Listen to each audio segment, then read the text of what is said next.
Getting down to the nitty-gritty here from the Lakeshore Curling Club. It is the 2017 Nova Scotia Junior Curling Championships presented by AMJ Campbell here on Bell 5 TV 1.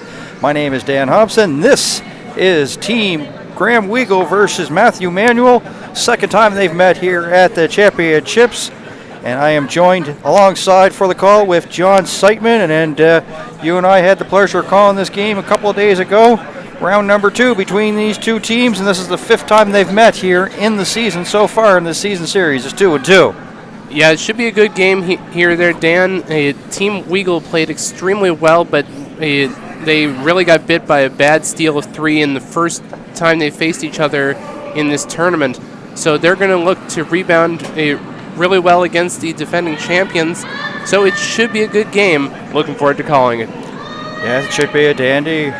Manuel will have the hammer, as you see the lead stone being thrown here by Jeffrey Marr here. So we'll introduce you to Team Graham Weagle.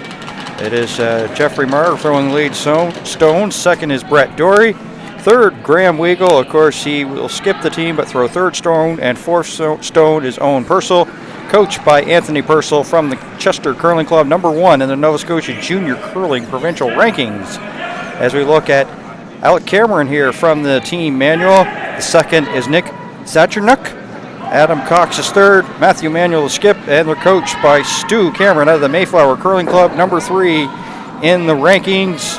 But having a chance to meet Stu Cameron a couple of days ago, says you can pretty well throw the numbers and throw the analytics out the door. It's who basically executes the shots that's going to come away with the victory here this afternoon. For sure. These two teams are so tight between each other. They're all excellent shot makers and have been on the circuit for a very long time. So whoever is going to be able to make the big shots on this sheet, they do have the knowledge of the fact that the last time they played each other was on this sheet with the exact same rocks as they are using in this game. So whoever is going to execute is going to be the one that will get the victory and push themselves to that C qualifying final this evening at 8. Both these teams coming in with a 4-1 record. And as we mentioned, of course, this is the second time that they met, and you talked about it and dressed about it the previous matchup. 3 lead changes in that game alone before Manuel ran away with it towards the end. So that's pretty well maybe what we are going to expect here, but of course, this is the reason why they play the games, John. We're here to find out. And the biggest thing there, when looking at my little keys to the game for Team Weagle, they simply keep it simple, because sometimes they during the last game between them and Team Manuel, they got into a few very difficult positions.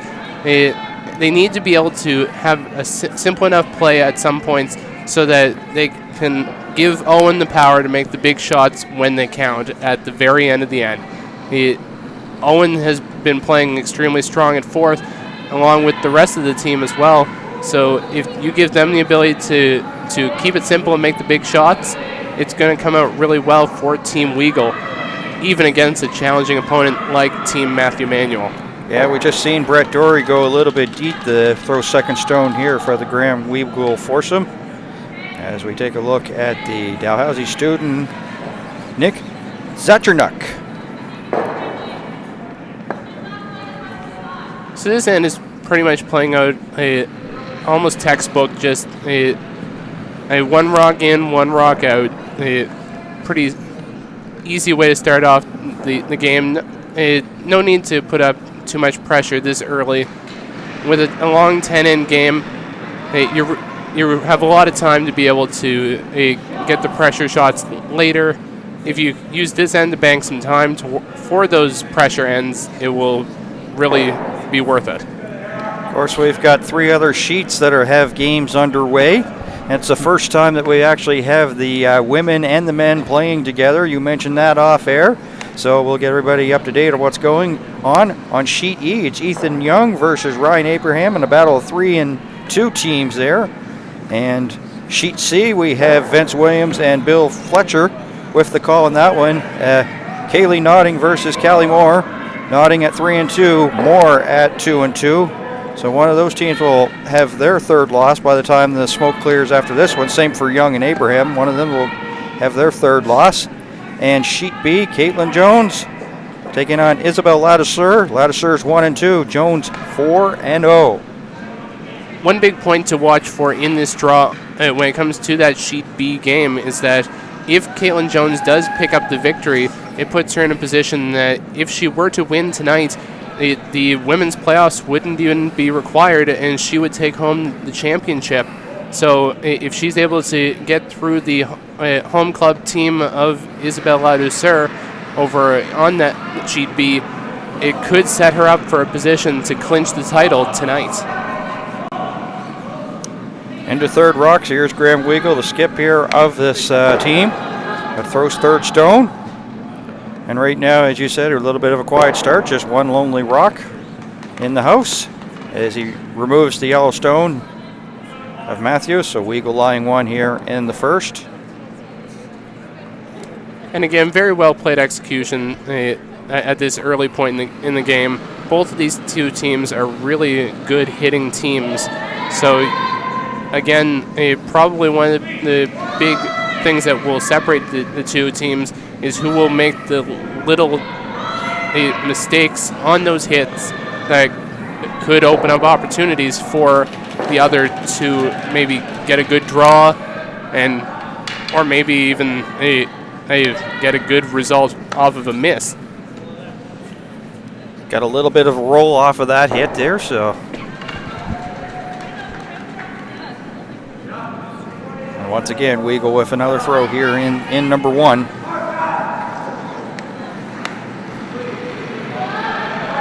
And so far the front end working hard of Marr and Dory on this one. Removes the yellow stone, gets a little bit of a roll towards the back 8. Looks like a little bit of the back 4, pardon me. So exchanging shots, not wasting much in terms of time here.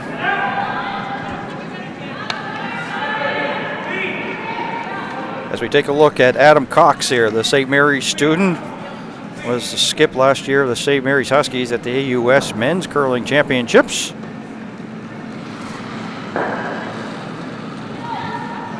Nose hit, a slight roll. Team Weagle trying to get it out, but can't get it out the rest of the way, so it'll sit in the back 12 there. This next shot from Team Weagle is going to be very interesting to just get an idea of how the edge of the sheet is going to move for this game. It seems that during the past few games, that area has been a bit of a challenge to master. So we'll see how Owen's shot will give us a little bit of a picture on how that area is going to go. Yes, we're into fourth stone. Here's Owen Purcell here out of the Chester Curling Club. Light brushing there by Marr and Dory. Pretty well nose hit and sticks that one there. So as we take a look at skip Matthew Manuel make his way up the ice. Definitely the start that we were pretty well expecting here.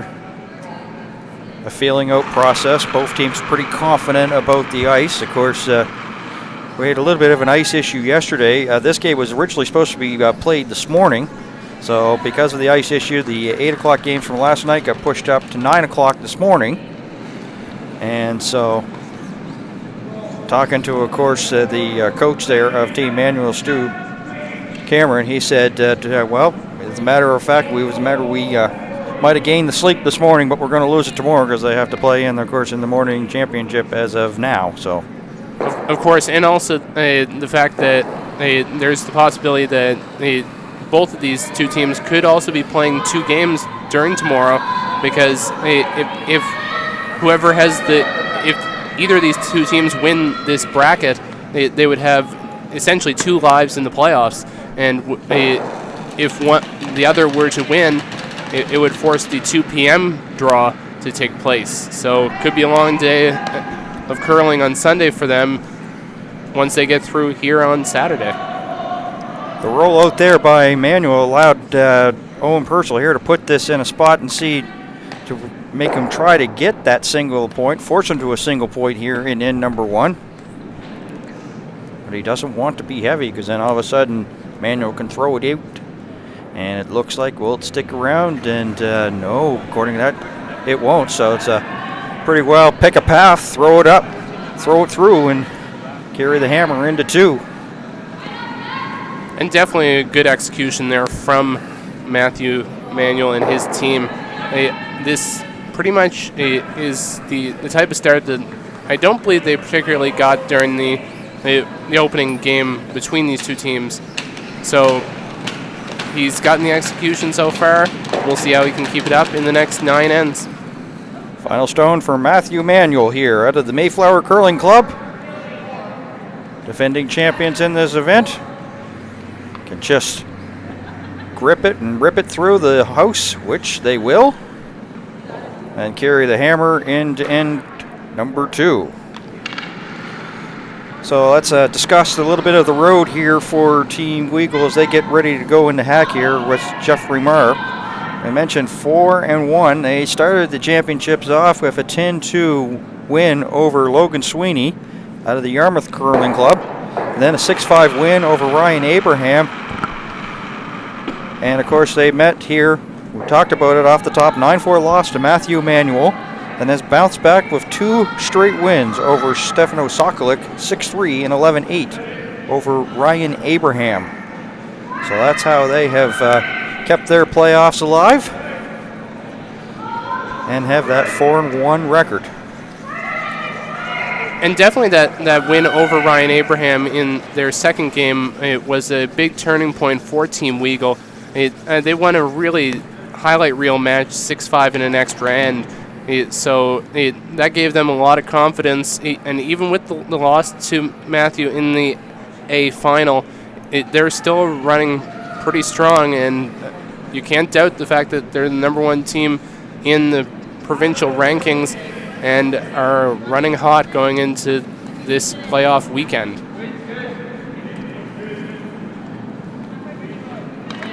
Alec Cameron here in 2. So a little bit more aggressive start here. Matt having Alec throw the corner guard. It will probably cause a little bit of some more rocks in play compared to the first end, which was pretty clean. It will come down to really who can make the shots and who can execute the nice precise draws and taps to potentially score or force steals.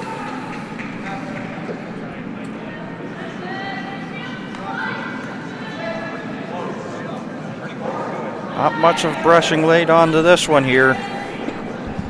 This one may go deep and just be into the 12.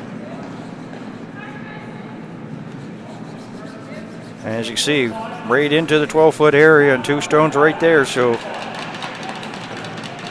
pretty good double opportunity here for defending champs.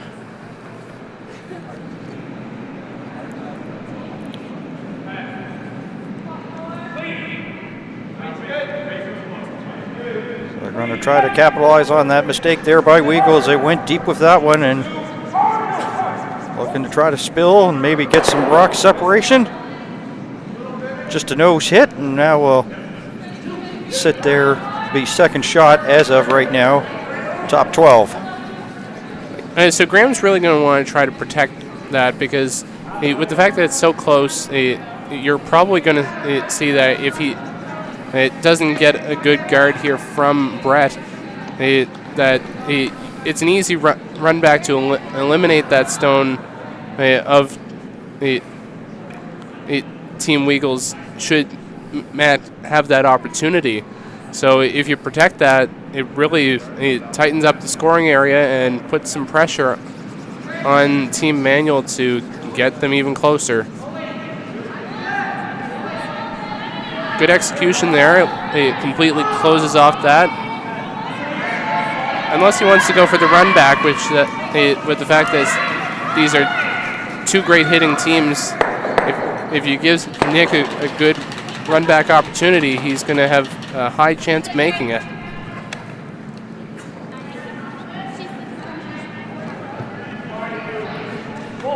Thatchernuck, who can throw the big weight, as we see throughout the championship so far, and not a brush laid to it here by Cameron and Cox. All on its own.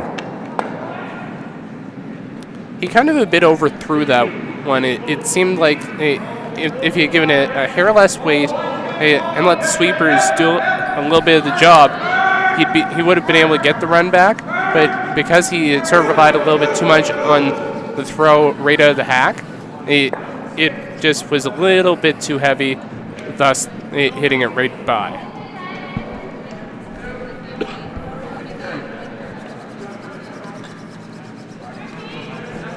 This one may be the right position that I'm sure the Team Weagle would want. Put it out in front of the house here, as you mentioned, to protect that blue one. And see about half a rock as it comes to a rest.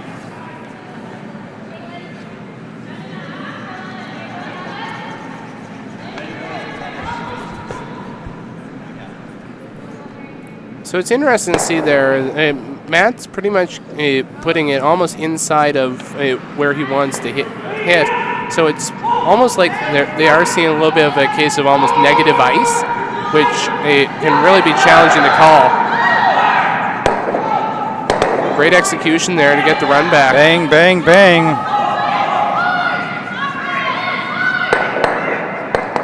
Sits there in the 12-foot area. Currently the shot stone belonging to Matthew Manuel, and a nice shot there by Nick Thatchernuck. So now the thinking cap is on here for Graham Weagle.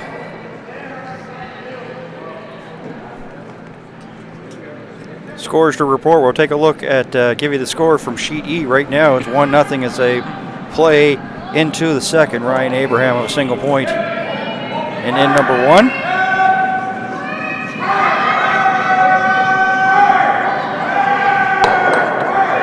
As I mentioned, with other sheets in action, you can clearly hear that starting to get a little bit intense over there on those other sheets.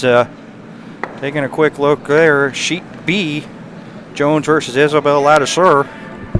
Single point for Ladouceur there and in number one, so she leads 1-0 as they play two.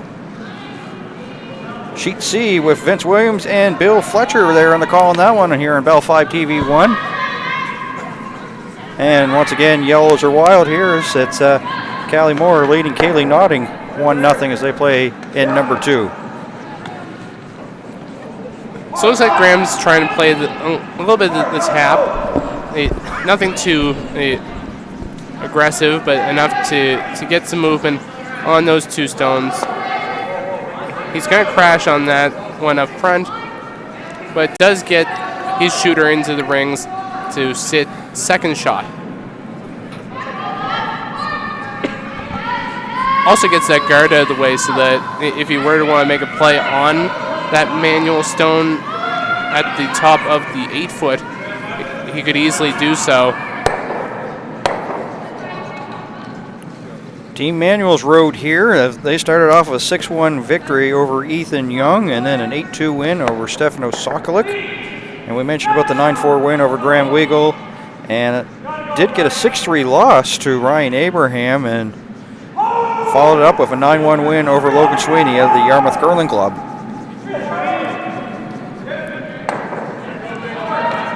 Gets the hit here. Where is it going to go?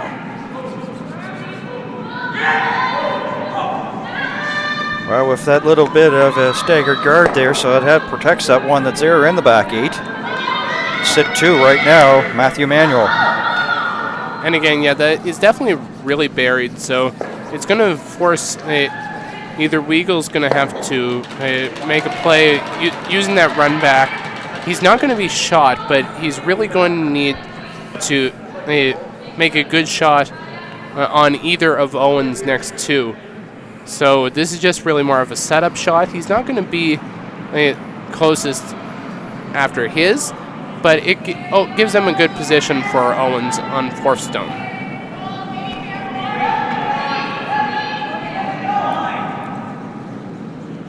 Talking to Anthony Purcell here before the start of this one, the coach here of the Graham Weagle foursome, and he says that their play has been improving for every game as they've gone on. So it's just a matter, probably it was the wrong timing for them to meet this Matthew Manuel foursome. Of course, it's a really tough team, but it seems like ever since then they've been treading, the curve's been going up, and he's been happy with their play. And he still thinks they hasn't hit their peak yet. And especially that win for them over Ryan Abraham. I believe if I remember correctly, they stole 3 in an extra end there to get that victory. And I believe they also took 3 and 10, so that was a wild finish that gave them a big win over one of the big top teams in this province. So they're coming in very confident and looking to solidify a good position in the playoffs. Adam Cox here. We're in the third rocks here, and in number 2. The Nova Scotia Junior Curling Championships, presented by AMJ Campbell on Bell 5 TV1. He's John Slightman. My name's Dan Hobson. We're glad to be here, and our producer is Chuck Calder, and they're going to wreck that front and spin in.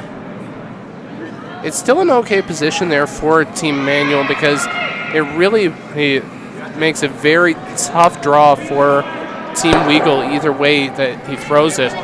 So it looks like Graham is going to try to call for Owen to do a hit and roll, try to get to the 8-foot behind cover, but still fully into the 8, enough to sit shot stone and force a pressure shot out of Matthew Manuel.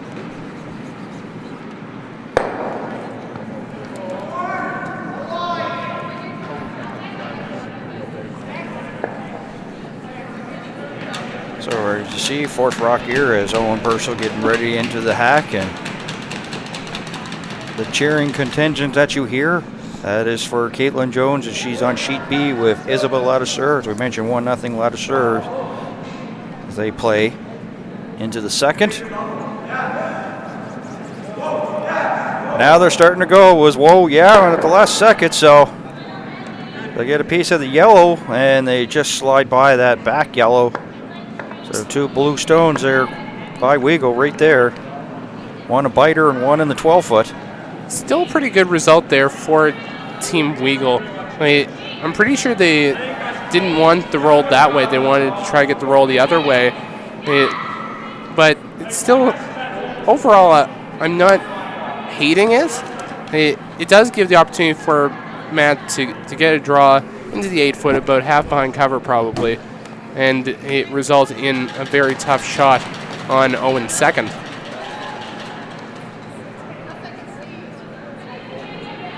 That's actually funny. You have the yellow on one half of the sheet and the blue on the other.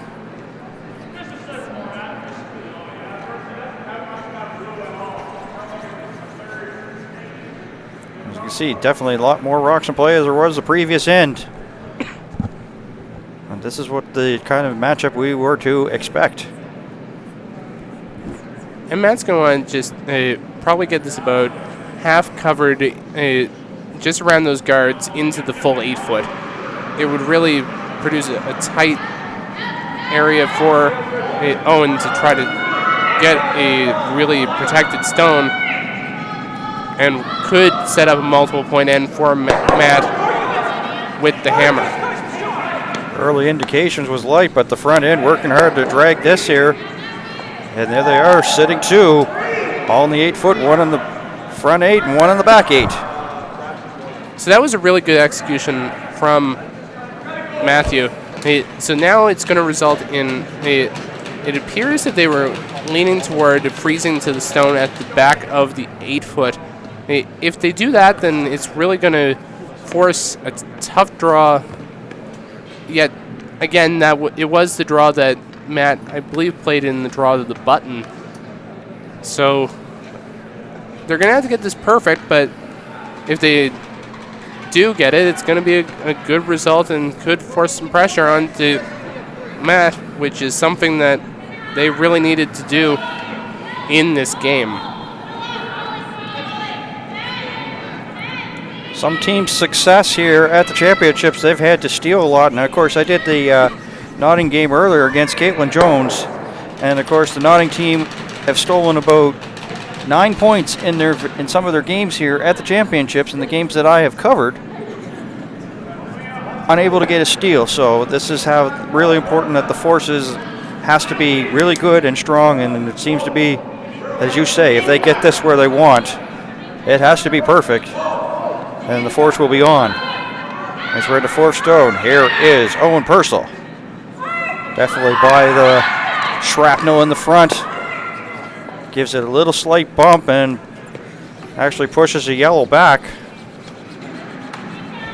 That's a pretty good result, but not as good as what I believe he was hoping for. Well, he'd have to really stick it right on there because they could still punch that out and then maybe get a little roll closer, and then they'd be lying 3. Yeah, I don't think in the position that they're going to be able to stick it for 3. Well, they may be able to get that 2. blue one out and lose the shooter, but they still get a multiple score rather than reduced to 1.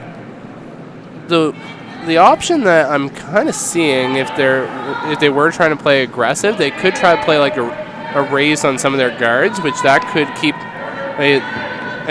could move the blue, but keep their yellows in.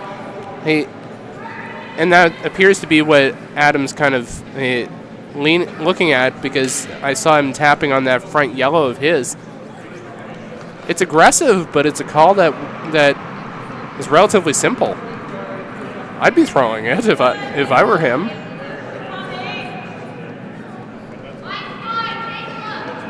It's long, but it's there. Oh, very much.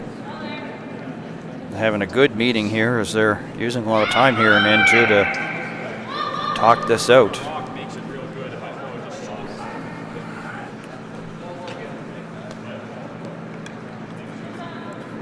Well, if you have a chance to go up 3-0, especially on a team on the caliber of Graham Weagle, you might as well try to go for it here. So it looks like they're going to go with the shot that Matt was leaning toward, which is sort of that tap play.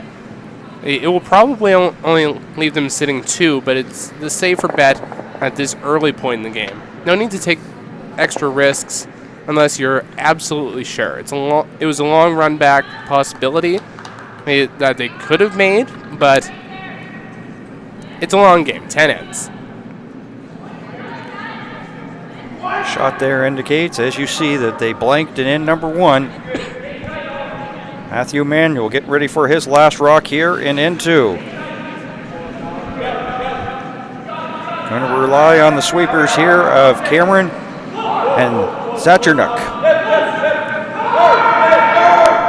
Cameron all over that rock, and you could hear them scream it there at ice level. They will push it, and I think it will be a steal of 1. There you go. They were pretty well already vocal by the time it left his hand and pretty well expected. So steal 1. We talked about the importance of steals. Weagle on the board, leading 1-0 here after 2 ends of play here in a big game at the 2017 Nova Scotia Junior Curling Championships presented by AMJ Campbell here on Bell 5 TV1. As I said, the force is on, and if you could force the opposition into making trick shots to get their points, and they don't execute those ones, basically any team that does very well in terms of stealing, you have success. Yeah, it's definitely, if you can force the other team to play the simple stuff well, that is what is going to win you games. And if forced, in that scenario there, Graham played really well, his whole team played well, forcing a lot of pressure onto Matt to make that big tap, and because it didn't work as well as they hoped, it resulted in that steal. Rock will stop to the 8-foot area.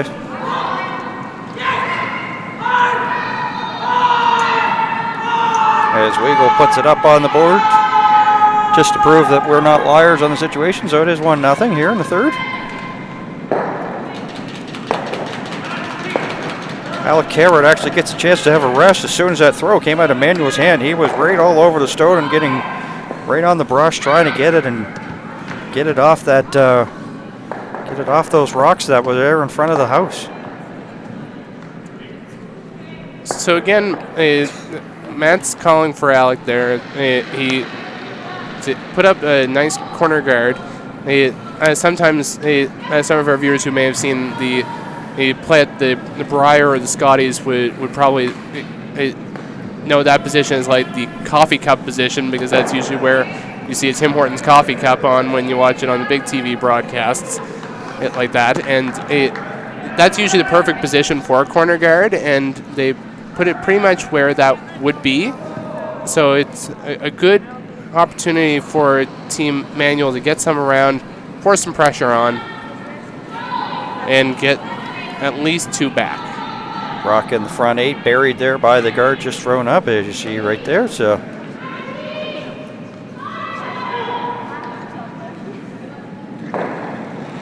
we are into in number 3. Alec Cameron.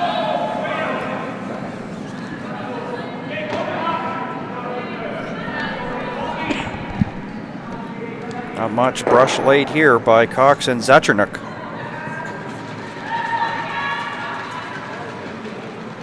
Well by the guard. Starting to come over now. They'll bump the blue.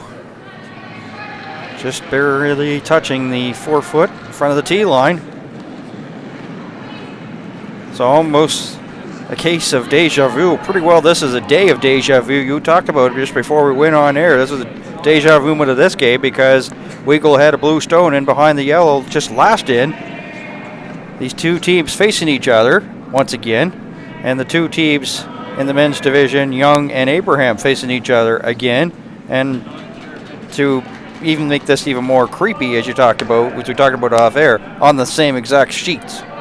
And especially with the fact that in our feature game, with them having the exact same stones as they had during the previous meeting in this tournament, it gives them a little bit of extra knowledge going into it.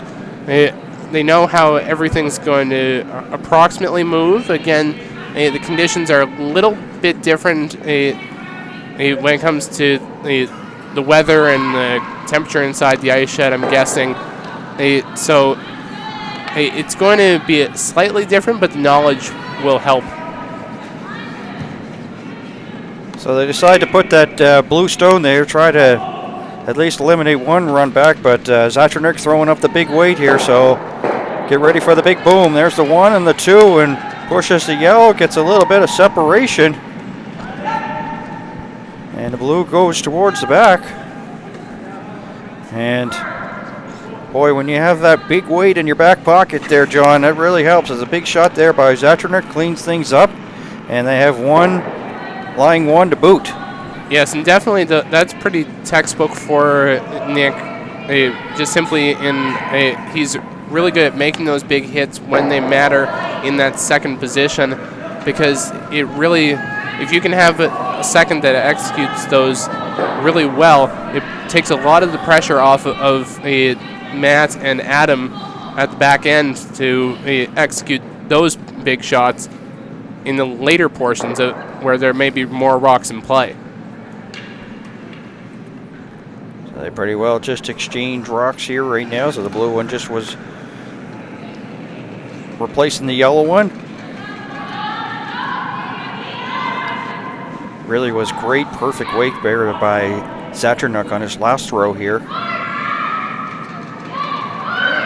Slight little brush there from Cox, but not much.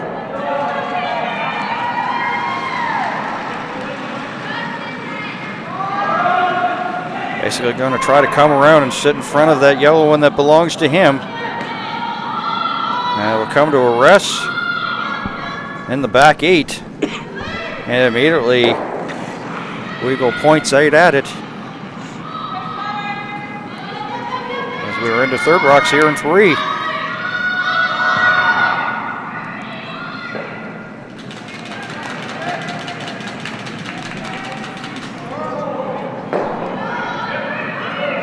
Sheet B, Caitlin Jones versus Isabel Ladisseur.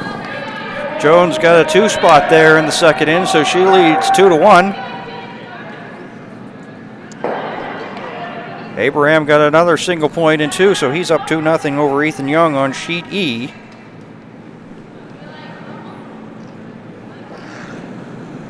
Nodding and more, tied at 1 as they play 3. Here's Graham Weagle. So third rock here for the team out of the Chester Curling Club, leading 1-0 here after a steal of 1 in the second.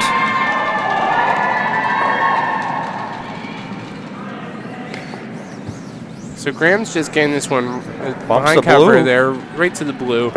He's lying. Like right to the yellow there. Yep, first and second there. First and third shot belonging to Weagle.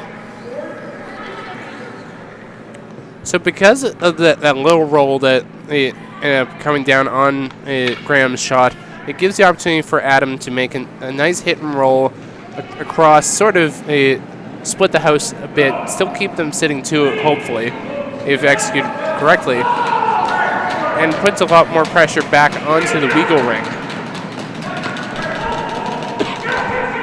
Adam Cox.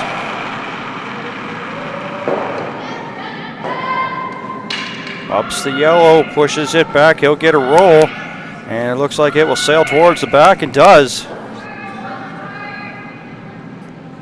So this sort of opens up a window, as you see.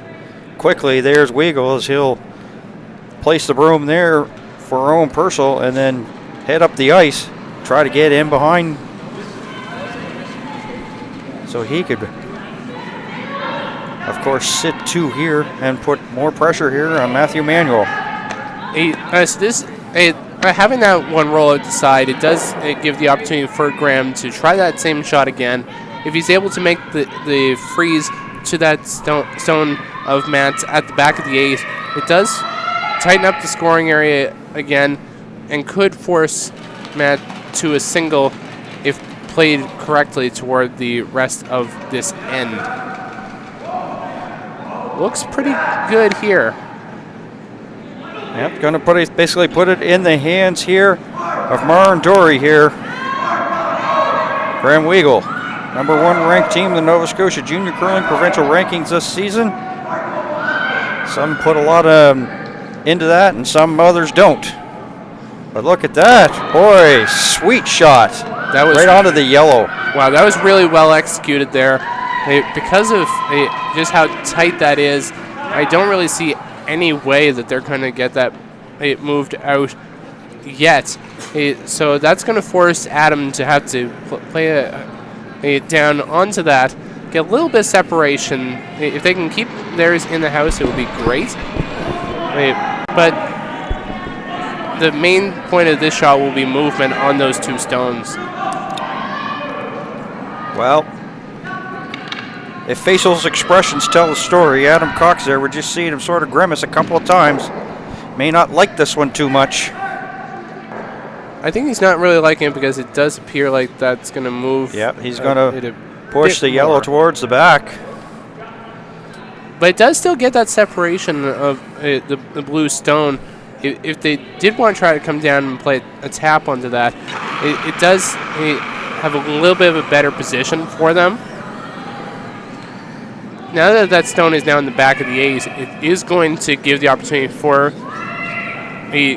Graham to call for Owen to maybe, I would say he's probably going to try to draw.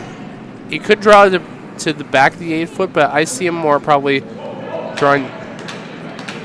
He looks like he's hitting, so that would just get a little bit of a tighter scoring area. Sit 2. It would be a good result there for the Weagle ring. Throwing 4 stone here for the team of the Chester Curling Club, Owen Purcell. And as soon as it's out of his hands, the front end are working on it and dragging it. That is Marin Dory there. Definitely through the port. And removes the yellow stone, gets a slight roll. Looking pretty good right now. They're 1, 2, and 3. They're probably just sitting 2 there. I think that the stone of Manuel's at the side is 3rd shot. But I think that you're going to see now Matt is going to try to play almost a similar shot to what Graham had with his teams earlier in the end. Sort of play corner freeze onto that stone of Team Weagle's And if you execute that perfectly, it forces at least a potential hit. Could make it really tough on Team Weagle going into this next shot.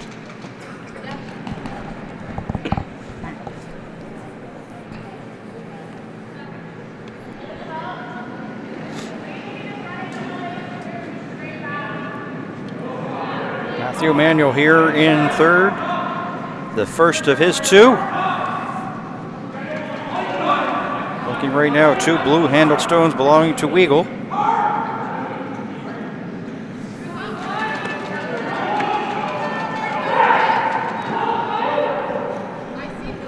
Slight cleaning here. And we'll bump the yellow, and it's shot rock now. And that was really well executed there. To have it sit shot stone, it's going to be really challenging to try to get that out while still keeping yours in a shot stone position. I think that they can probably see all of it from the hack, but the question is, how far do you have to go across to get to it? Yes, it is fully open, so they may. The only risk is that you could jam on the back stone at the back 8.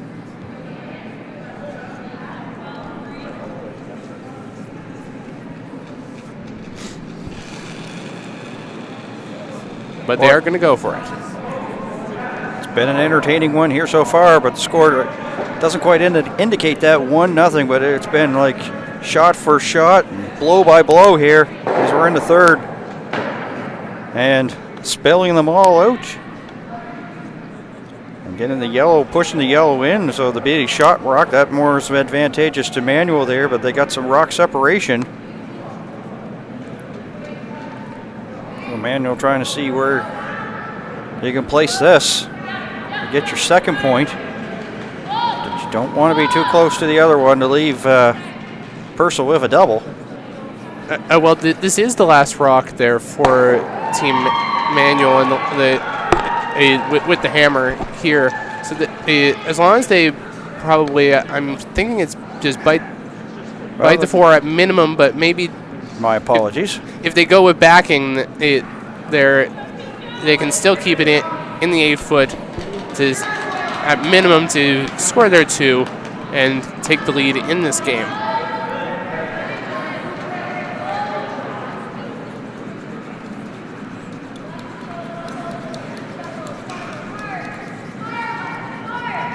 So after giving up a steal and 2, he has a chance here for 2 here in number 3. Matthew Manuel here, head of the Mayflower Curling Club, defending champs from last year. Looking to take their lead for the first time here in the game this afternoon. If they could get this one to stick there for the 2. On the front end, working hard here, Alec Cameron and Nick Zaternuk. Well by that big, huge, humongous port. Going to try to get it there. They just need it there into the top 4. Will it come up? Yes, they will. They'll get there too, just like that. They'll take a 2-1 into end number 4.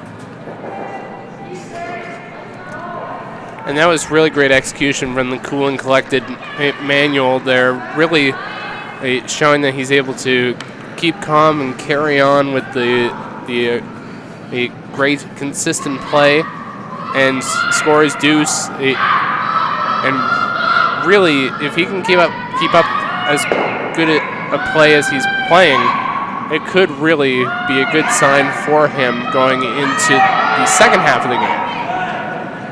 Ethan Young got 2 in the third end, so that's tied between Young and Abraham. 2-2, that's not much of a surprise. Both teams coming in at 3-2 records, so that one looks like it will go the full distance, and it could be last shot wins in that one there. That's on sheet E. And that was an extremely tight game when those two teams first met, so I expected a really good one for that match. And who knows, it could go the distance with both teams facing potential elimination. You really want to play big in this Saturday afternoon super match. Both teams out of the Mayflower Curling Club. Another single point there for Jones as she is up on Ladysmith now, 3-1 as they play the fourth, and that's just begun.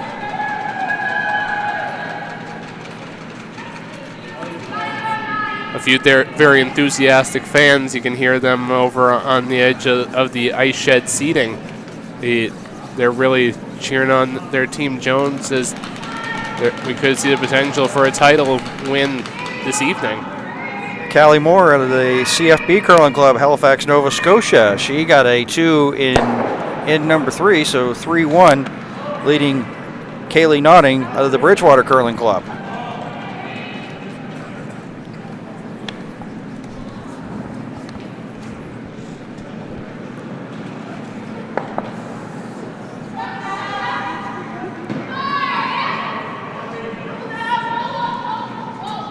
Years of curling experience here for Alec Cameron, the lead here for Manuel, as you see him right there. Alec is taking computer game development at the Nova Scotia Community College in Truro, Nova Scotia. Of course, that used to be the former Teachers College. Fine program that they have up there. So you know that if he's making video games, he's probably a video game aficionado. But don't quote me on that.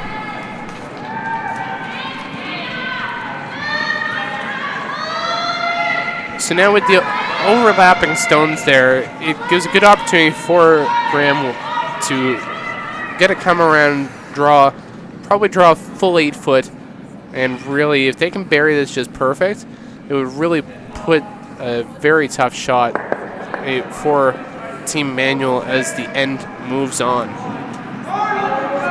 Here's the late Jeff Marr, 18 years of age, 10-time provincial finalist and winner of 4 provincial titles. Has won 3 under-21 junior spiels so far in juniors. Studying engineering at Dalhousie University, is a national level paddling and kayaking competitor. So I guess whether he likes plain water, whether it's frozen water or regular water, he's out there on it. Curling in the winter, paddling kayak in the summer. It's a good place to be when you have 30-degree days. Why not? Oh, for sure, especially in the summer when there's some beautiful weather. But in the winter, who can beat some fun out here on the curling ice? Here's Nick Zatranuk. He's used to the big lights and the cameras of TV1, of course, representing Dalhousie Tigers last year at the U.S. Curling Championships in Truro. And, of course, the member of this team, a foursome here that won the previous championship. And I say that because he's taken engineering in Halifax. Engineering, curling goes hand in hand. Why not? Yeah, and Nick is actually, if I remember correctly, he's actually also a national champion in his own right during one of the years that they went to juniors. After they have the team play, for the teams that don't make the playoffs, they have a mixed doubles competition, and I believe a few years ago he did win that event.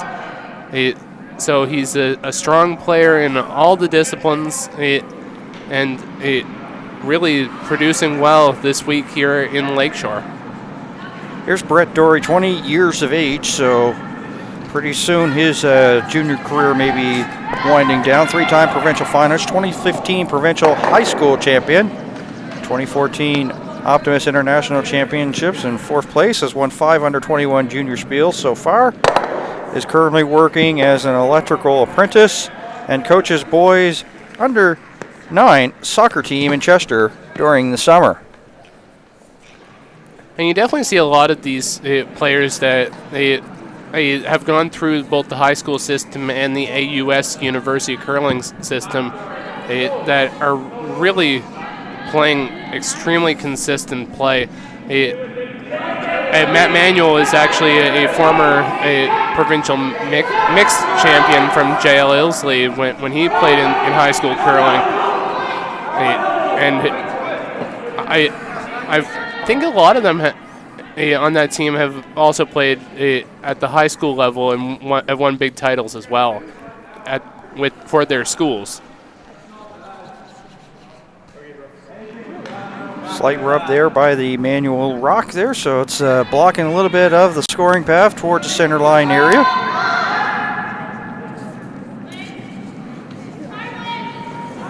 You can see Weagle's reaction, likes to spill that out there.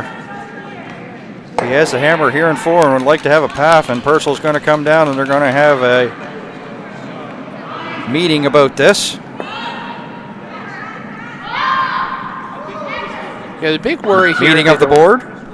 The big worry here is that they want to be careful that if they were to move those guards around, that they don't want to have one come back and affect their placement of that blue stone at the back of the 8. So it will be interesting to see what they call for this shot. It does look like they are going to try to play onto that top one if that... Oh, timeout called. Timeout called. So that will bring Stu Cameron and Anthony Purcell to the ice. Anthony Purcell, of course, has done some commentating for us here throughout the championships, and a lot of discussion and a sidebar, and now they'll just decide to, stop the clock and discuss it.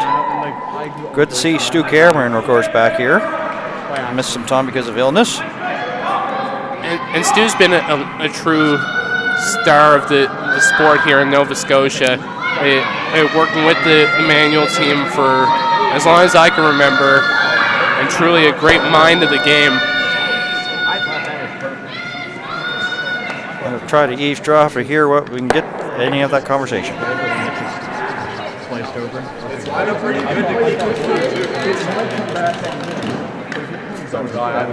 Yeah, because I turned the last 2 back. The 8, like not close to the last weight, like 4 feet last weight maybe, and that curl is more.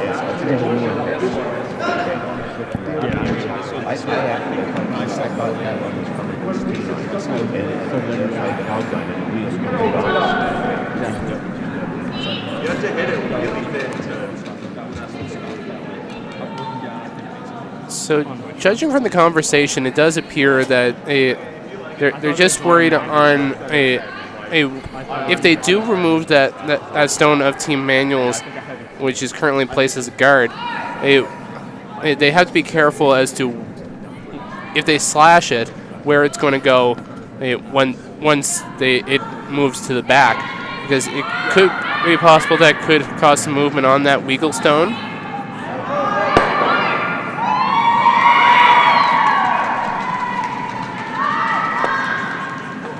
So after discussion, here's a shot. Dory with the big upweight. One sails towards the back and will hook in behind those 2 yellows. So the only thing good here for Weagle is that he is the shot rock right now, but there's 3 stones belonging to Matthew Manuel. But of course, one of them is not really that dangerous as they are in behind the tee line. So here Adam's going to probably just draw the top of the 4, maybe top of the button. If he's the least bit heavy, he goes on to that stone of Team Weagle's at the back of the 8. Either way, there's some good results there. Adam Cox, as I mentioned earlier, curled last year for the St. Mary's Huskies at the AUS Curling Championships. And of course, he's taking criminology at St. Mary's.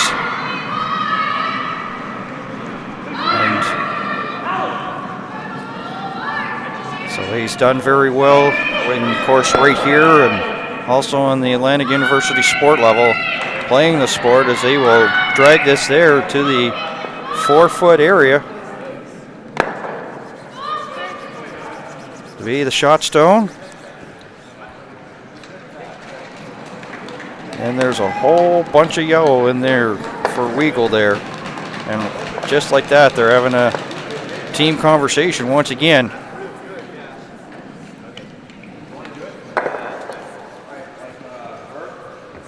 Mar will head up there and get the stone ready. Actually, it was a short conversation as the Weagle will head up here.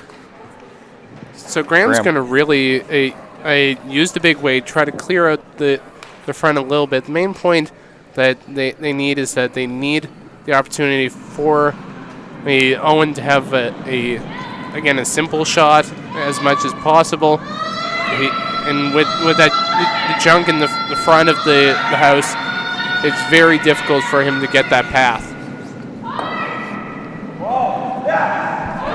Team that's not afraid to throw the big weight, Graham Weagle of the Chester Curling Club.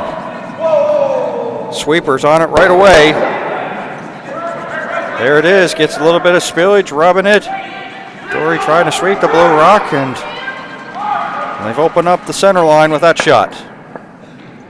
So that leaves a good position for Graham. It's going to be important now. I think Matt is probably going to try to play a freeze to that stone at the back of the 8th. Try to sit his 2, and then it really forces a super insanely difficult try to get to the 4-foot.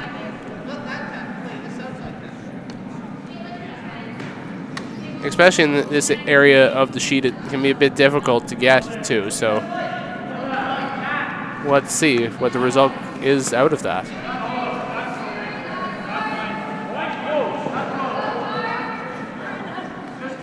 Satchernuk wants to get on it, but he's being told to whoa, so he'll whoa. Now he'll get on it. Cameron assisting as well. Starting to come around. You can see Manuel intense as well. He'll come to a stop. And just like that, they now lie too. And the sweepers really, they should be thanking them for that one, because that was a really well swept stone. They got the line really well done. You just need to be able to give it to the sweepers and let them do the job, and they certainly executed that part of the shot to perfection.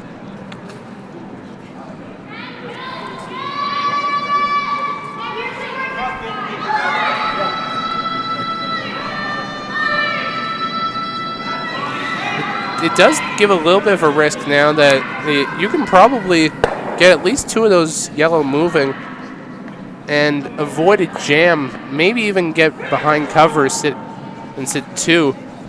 It's challenging, but it is there, and if you want somebody throwing it that is really good at executing, it would be Graham Weagle. So big shot here in the 4th end. It was at this point there a couple of days ago in the game that you and I called where things sort of turned around in this end here. As you say, Weagle needs a big shot here in 4. Oh, well executed shot there. Hey, look at that. 1, 2, 3 yellow stones go by on a big shot by Weagle. And he's now lies 2.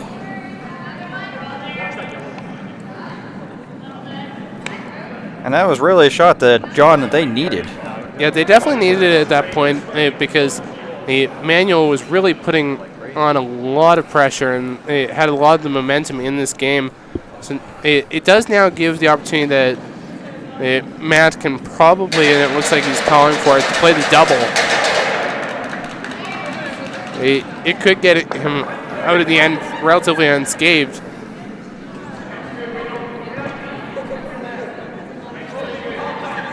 If you could get a double and get behind cover, that would be even more of a great shot. Kelly Moore got a deuce and in number 4. So it's 4-1 as they play in 5. Of course, Fitzwilliams and Bill Fletcher have that call there on TV1. Jams the blue one, pushes it out.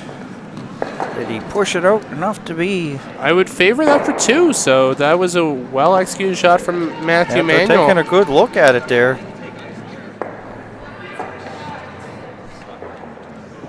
So back and forth we go in this one here. They're kind of looking at it like they're trying to get some movement on both of those yellow. I don't know how likely it is to get like a double. They may be playing some movement.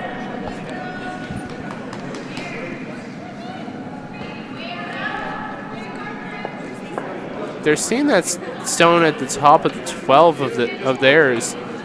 If you do play like a slash, and get it from the blue stone onto the yellow on the far left of your screen, it would be a really, it's challenging. I don't know if it would leave them shots down. Just a correction, head move out of the way, so it is 5-1 there on sheet C with Vince Williams and Bill Fletcher. Callie Moore over Kaylee Notting as they play the 5th. 2 went on the board there for Isabel Ladouceur, so they're even as they play in 5. 3-3 Jones Ladouceur on sheet B. Back to this one, 2-1 here in the 4th. Are doing the work. Dory there also pitching in here as they will get a piece of the yellow, jam onto their blue, and definitely not the result that the Team Weagle wanted. And again, I think if I remember correctly, this was the point where there was a 3 in our first meeting between these two teams. So again, the simple stuff and making little mistakes like that can come back to bite, and it looks like it could set them up for a good possibility at least sitting 3. They don't have the last rock, so that will make it at least a little bit better, that they'd be able to force Team Weagle to take a single. Need to execute this takeout first to sit the 3.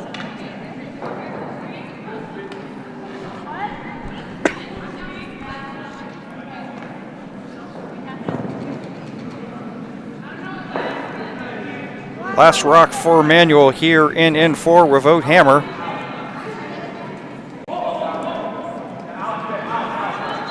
Slight brushing there by Cameron and Zachernik.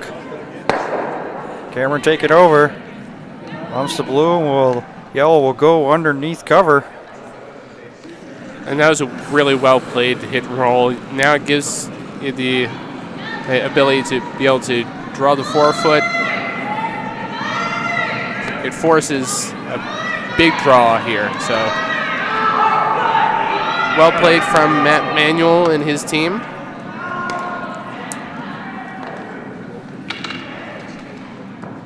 Mar went down and wanted to have a word there with Weagle. It was a quick conversation. He'll make his way back up. And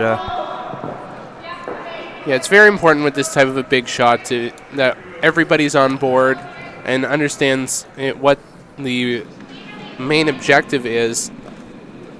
So if it meant just a quick little conversation between Graham and the rest of his team there. Final stone here. And in 4. Graham Weagle. Sweeper's working pretty hard on this. They need it. Starting to overcurl and will come up short.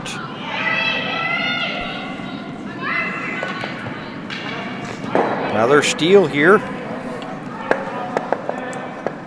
Steal of 1 for Manuel in the 4th, and he'll take a 3-1 lead into the 5th.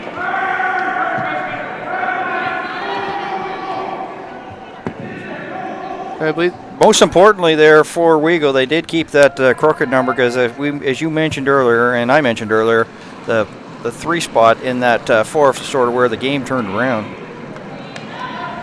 So that was a 3 there, so that would actually make it 5-1, I believe, if I see it. Yeah, because they did score the 2, so yeah. Yeah, that really opened up a big lead in this match. So 5-1 here as we play the 5th, and it's, boy, on a day of deja vus, a 3 in the 4th for Manuel last time they played, and a 3 here in this one. So it's going to be important now here for Graham to really try to manufacture some offense and get at least 2 back here, if possible. That's going to really make it a little bit more achievable to make that comeback. We've seen a lot of really wild games with teams coming back from really big numbers. So Graham is going to need to show why he's the #1 team in the provincial rankings and get a few points back on the board before they head into that 5th end break.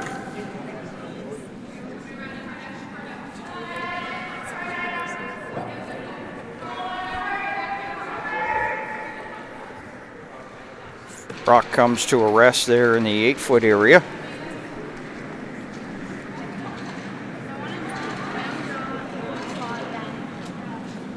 A well-played corner guard would be really good here to manufacture some offense.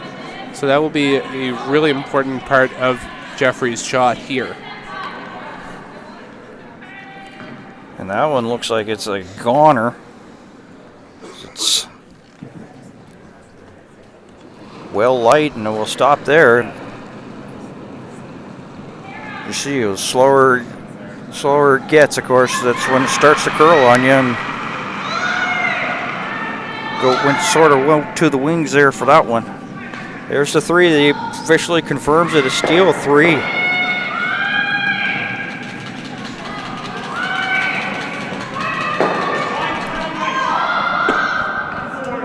So 5-1's where we stand here in the 5th, and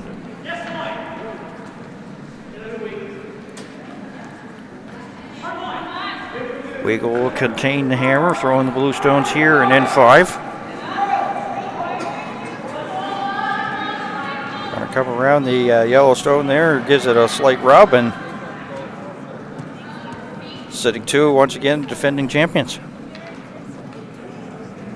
So it looks like Graham's going to, have I seen my, yeah, he's going to try to set up another corner and ignore those 2 stones in the house at the moment. He has a good hitting second in Brett Dory that he can make plays on that once it gets to second stones. But the important thing here is to set up some good corners to really put some pressure on.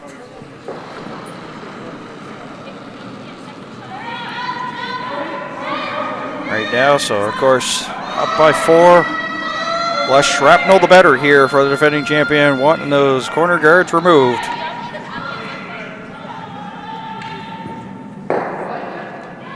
Nick Zachernuk.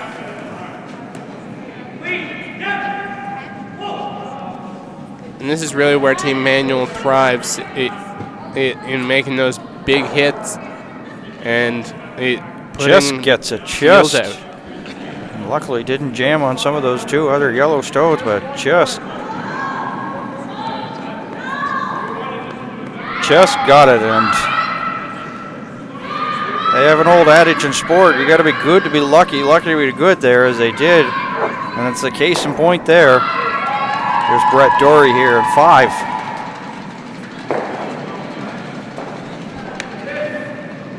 5. So now they're going to want to try to get that corner put back in a little bit better than it was, and that will force, probably it will have a few more peels.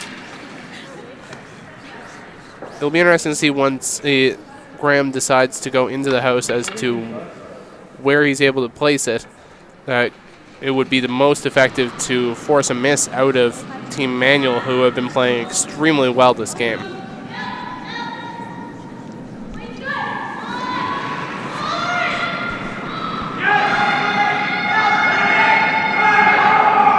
the peel game on here for the Matthew Manuel foursome here of the Mayflower Curling Club. Removes the blue stone. Oh, and touches that blue one in the process, pushes it over just a little bit more towards the wings. You said they are on, and they pretty well are. That was just that was just gravy, as they'd say, bonus to bump that chest a little bit more, because that's right on the outside. Really not much of a help there to Team Weagle. I say that things could change. That's the beauty of the sport. So now Brett is going to want to play that come around draw as Graham just put the broom down for. If he's able to execute this and get it to probably the edge of the 8-foot, that really puts some pressure on. The sweepers are going to need to work it as far as they can here. They're going to try to make something out of that one, and will be just barely hanging on the top 12, and Weagle would Manuel would like to get that blue stone removed and get a roll it towards the button, towards the tee line, and hit 3 based on the early indication as he's having a conversation.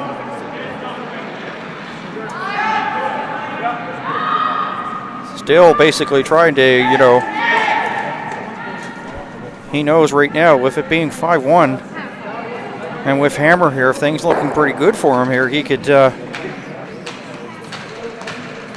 know, maybe put this one away here at the, I know it's still the 5th, but thing for Weagle, he's got to make sure he keeps that crooked number down. Yeah, if you can really force it that if you as Team Manuel can force to a single, force Weagle to a single in this end, you'd be up 5-2 with Hammer in the 6th end, and that would really be extremely difficult to get back from once you hit the second half of this game. They did remove that blue stone, and they did get a little bit of a roll to lie 3 here for Manuel.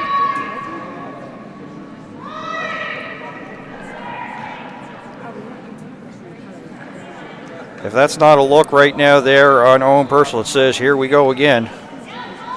I don't know what is. Yeah, that's probably the first time I've seen Owen look relatively nervous during this tournament. And it seems like I guess it could be a bit of kryptonite for Team Weagle every time so far they've faced Team Manuel, both in this tournament and in a very tight series this season.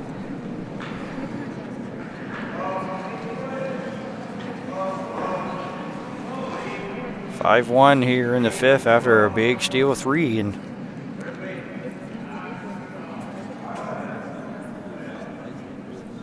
Graham Weagle, 18 years of age, 10-time provincial finals, winner of the 2014 Under-15 provincials and 2015 high school provincials, has won 3 Under-21 junior spiels so far in the junior ranks. And as we've sort of documented here, Graham has 2 brothers, Scott and Craig, playing in the 2017 Under-21 provincials and studying business at St. Mary's University. So it's going to be so funny. All of a sudden, these 2 teams who have seen each other a lot, and Cox and Graham Weagle could all of a sudden be playing on the same team in St. Mary's. So seeing them crossover, that's going to be, I'd say, it's a possibility. So. Oh yeah, definitely. And you say that, and I can definitely see that those 2 would really work well together, simply in the fact that their styles mesh so well, and they can really put a beating on any team that doesn't make those big hits like they do. I know I've certainly experienced that a few times in my curling career. What a shot here as he threads the eye of the needle and bumps out and pushes in towards the 4-foot area to count 3 to lie 3 right now here in the 5th. Beauty of a shot. So that really puts Team Weagle under a lot of pressure here. There is a possibility that they may be looking at playing onto that stone that they have at the top of the 8th. Like just at the into the 12-foot here. They do have 3 stones remaining, so even if this doesn't work out, they can really recover a little bit on the stones of Owen Purcell's.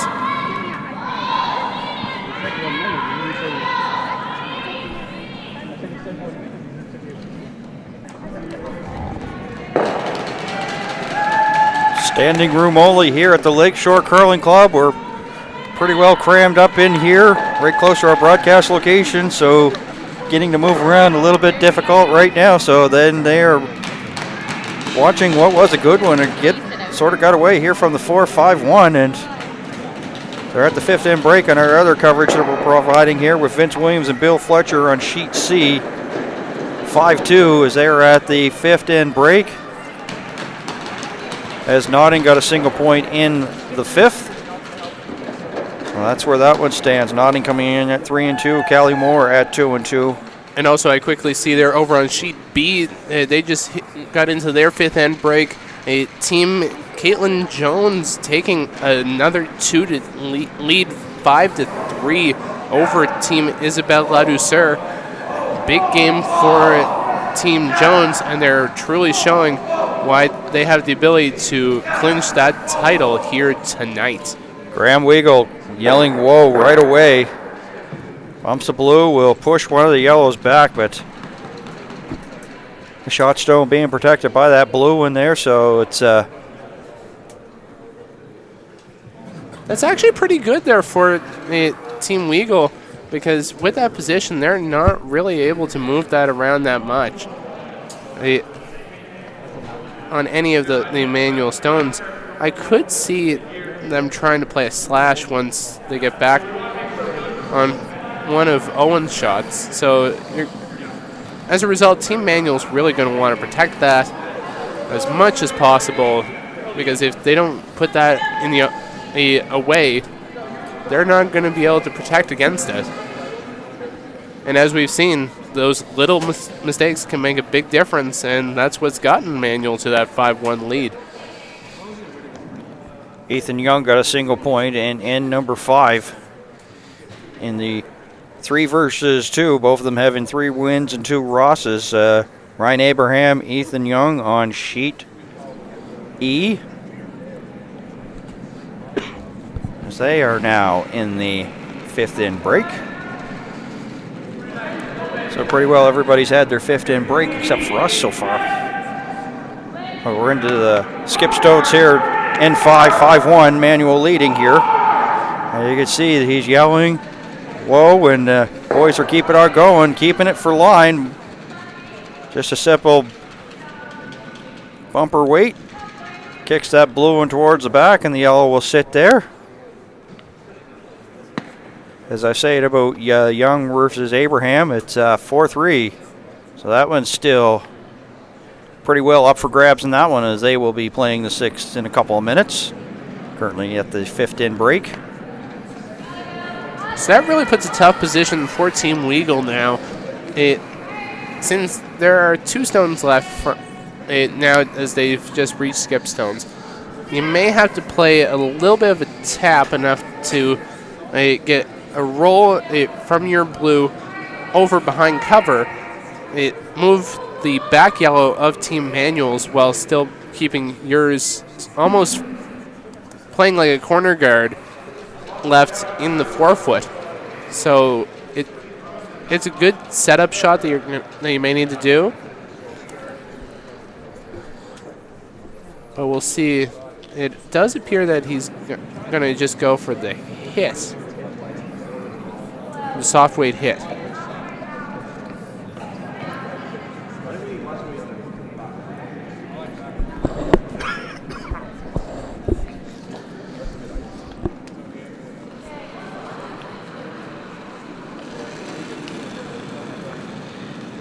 He throws similar to Jeff Stoughton, of course, who skipped many years for Manitoba at the Briars. Hoping to come up with a Jeff Stoughton sort of shot here in 5. Owen Purcell throwing 4 stone for the Graham Weagle team out of the Chester Curling Club. Not sure if he... Boy. That really makes it tempting on Team Manuel, because they really would like to try to remove that stone of Team Weagle's that they just threw. That being said, you can also have the bad case scenario, the fact that if you hit it the least bit on the center line side, it's going to cause movement on those yellow of Team Manuel's that are currently sitting shot stone and I believe 3rd shot. Nice little shot there by Owen Purcell, 17 years of age, 9-time provincial finalist, winner of 3 provincials, has won 5 Under-21 junior spiel so far, is skipping the number 1 seeded team for the Canada Games in the trials in March, and is a avid fisherman in the off season. In his last year at Sir John A. Macdonald, so he is a flame at heart. And he will be attending Dalhousie University for their computer science program next year. And he's been around the circuit pretty much as long as I can remember, too. He just recently moved up to playing fourth stone after playing second for a very long time. So he's showing that he can hold his own against the best of them at that fourth stone position.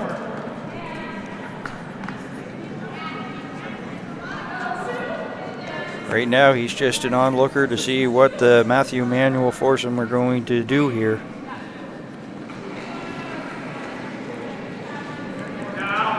Final rock without hammer here for the Matthew Manuel team of the Mayflower Curling Club. Up on top of this one, as you see in the corner of your screen, 5-1 in the fifth. Actually bumps the yellow off there, so that produces a big opportunity for Graham Weagle. Door open. If you can get that left blue on the center line side, you can get a movement on both of those yellow and get your 3 back. So he pretty well has those 2 blues that he can bump one of those yellows and at least try to stick one of the blues in there. That one's going to come up and the yellow's going to go, so still possibility, as you say. Give up 3, get your 3 back. It's there. Which that would be a great result from their team going into the 5th end break. If they're able to only go into that 5th end break down by 1, you can force to 1 in 6, take 2 in 7, and you're right back in this curling game.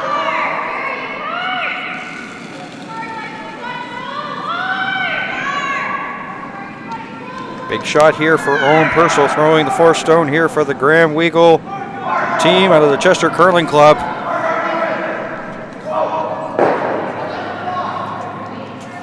Well done.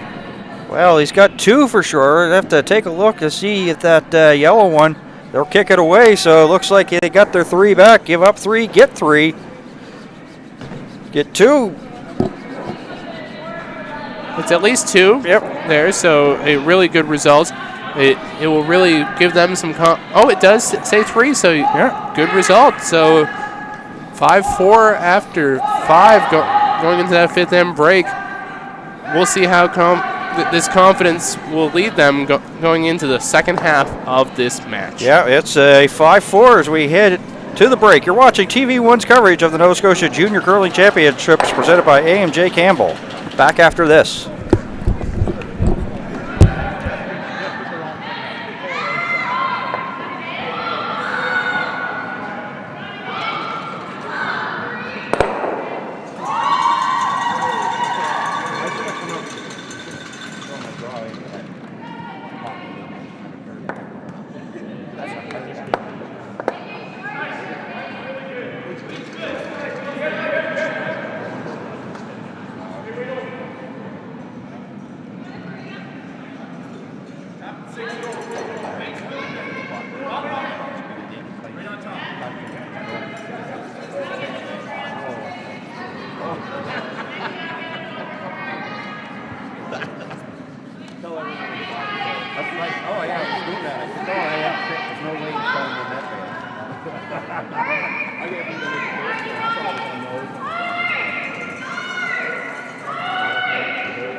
we didn't do anything else.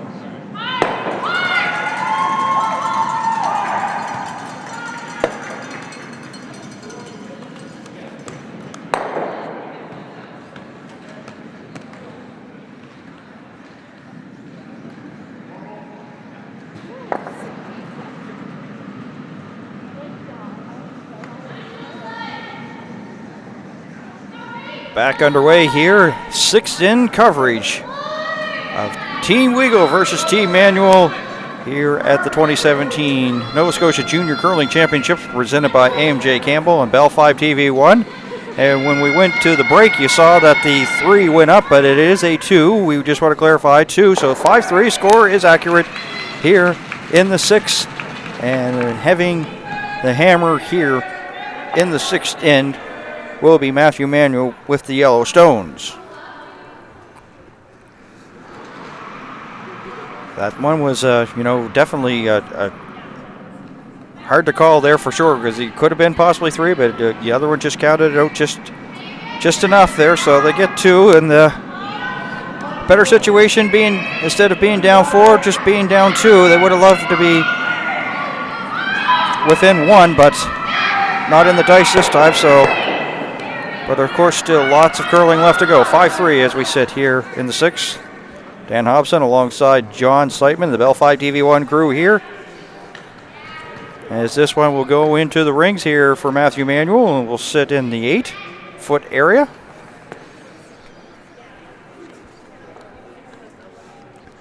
So yeah, Team Weagle was definitely a bit unfortunate there that their stone that I believe was the shooter on their final stone just curled back a little bit too much, and it cost them that 3rd point.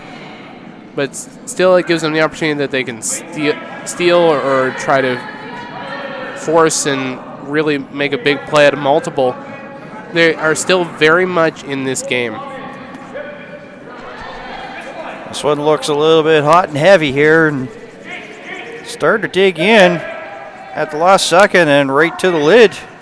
Thought it might have gone back T on the early indication, but dug in at the last second, so shot rock belonging to Weagle here.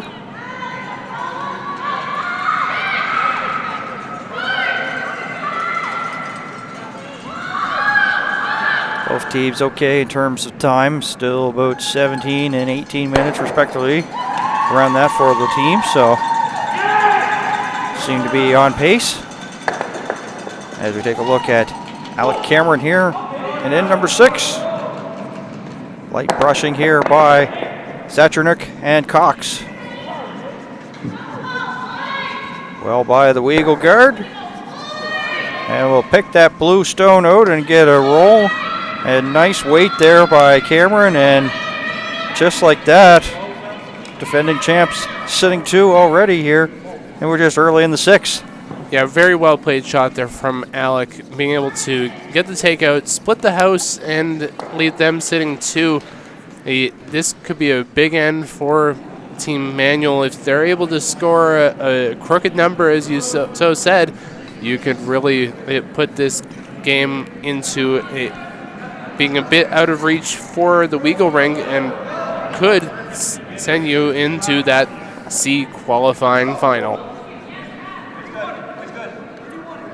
Brett Dory with the assistance here of Owen Purcell and Jeffrey Marr.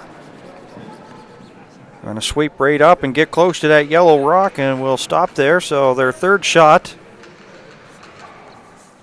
This looks like it could be decision time, of course, here for Manuel if he can, but he's just going to peel off that guard right now and keep everything pretty well open.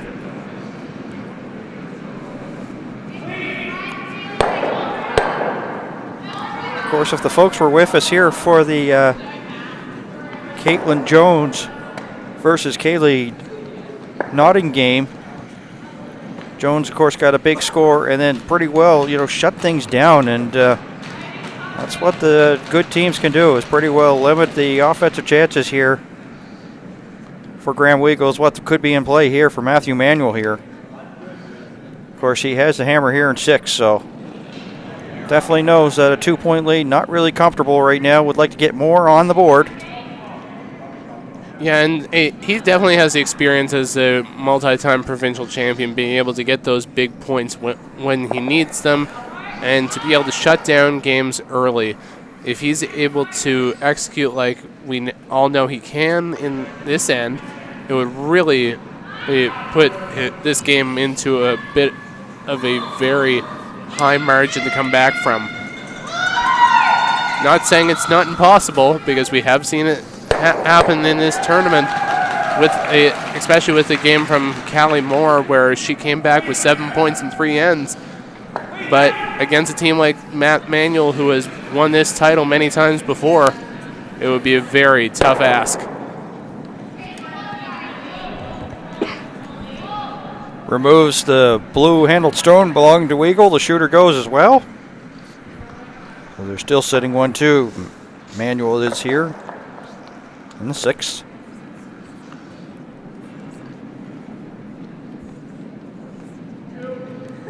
There's the skip. Graham Weagle now.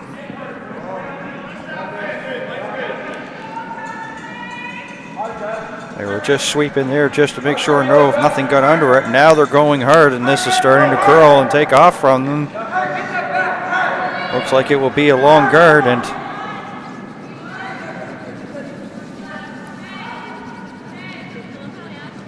just like that, of course, not taking any chances here. As you mentioned, defending champions. Just going to get that one just thrown by Weagle and asking Adam Cox to remove it.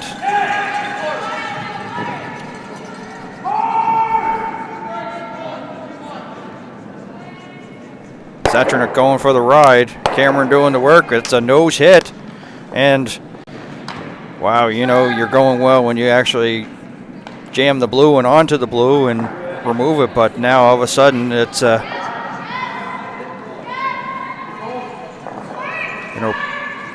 they could actually hide behind and use that yellow one if they want there for Graham Weagle. Which it appears that's what they are going to do. If they can get a nice hit and roll behind the guard, it would really set them up well for the later portions of this end. Yep, so this not an easy shot. It has hit and roll underneath cover. The one just thrown here by Graham Weagle here. Trying to... Sweepers thinking it is up. Yeah, they haven't touched this one, so this... All of a sudden the door... they'll get that rock, but they won't get the roll they want. They'll get the roll the other side, and they'll get it to go out, as you see. So just as soon as the opportunity was knocking to try to get something buried, it's gone by the wayside. And quick little update while we get the chance there. I just saw in our other coverage on sheet C, Callie Moore, I believe number 2 in this province in the rankings, just took a 3 in the 6th end and has opened up an 8-2 lead on Kaylee Notting from Bridgewater. Big game from Moore after she's had some challenging times in the first few games, looking to book her spot in the C final and make this a women's event extremely interesting going into the evening. Manuel had to do a little quickness there to make sure that rock didn't go onto the other sheet, and Weagle and Manuel have a little bit of a laugh there. So, of course, the shot that was just being thrown there, they removed their own guard, and the shooter win as well. It was more of a hinder, of course, to Team Manuel, so they removed it.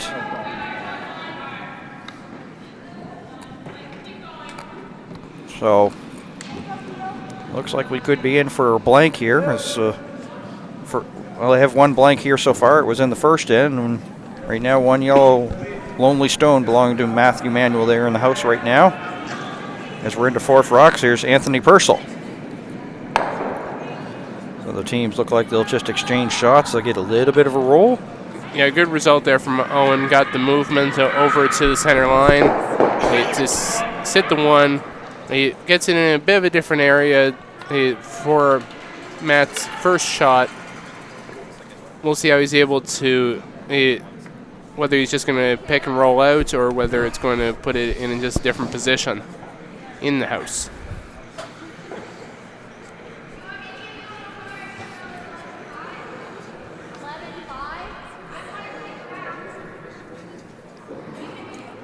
pre-shot routine that's pretty normal here for Matthew Manuel as he's gets ready to throw here in end number 6 with hammer.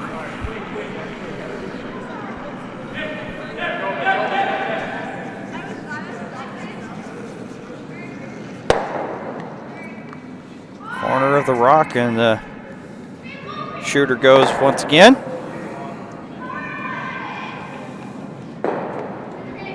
So that rock of Team Grand Weagles at the edge of the 12-foot, just outside of the house, is going to come into account now because they're going to try to get a freeze at the edge.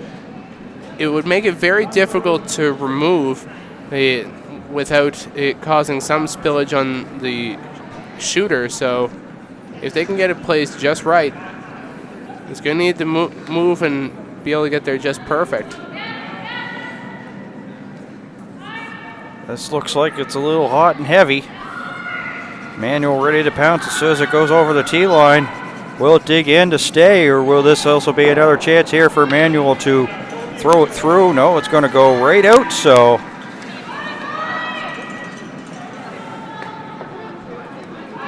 chance here just to find a lane, see how the path goes, and try to figure it out.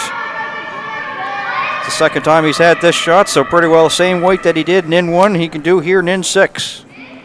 Final stone here for Matthew Manuel.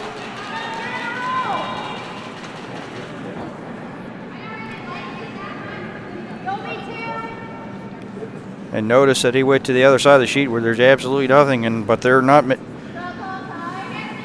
to let it go by itself as Cameron and Zetrnik just going to let it go and sail through. A blank in 6. Still 5-3. Manuel have hammer as they head to the 7th.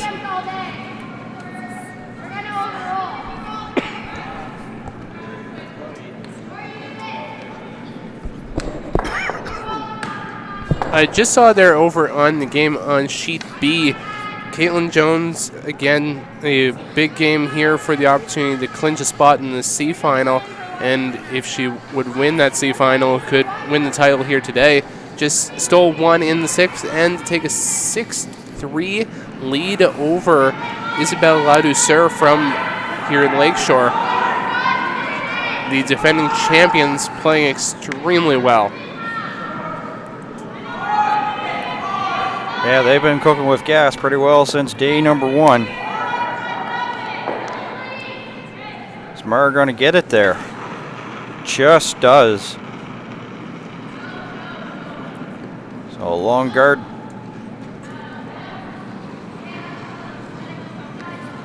In play right now is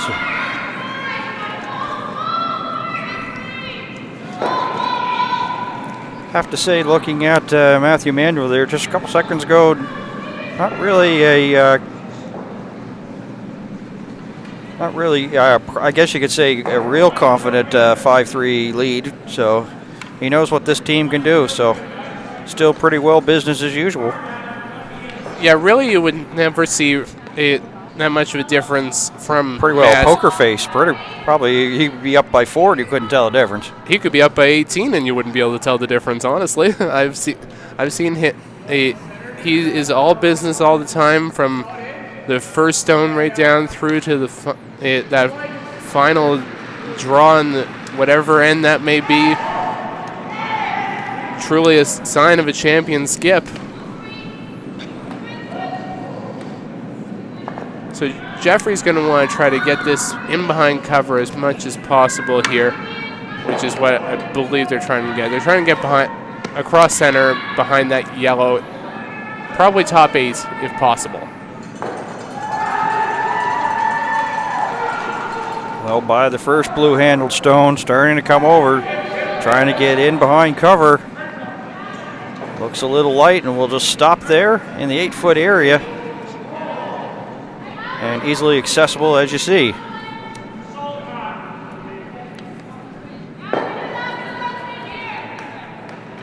And without hesitation, puts the broom down. Get another look here at Alec Cameron.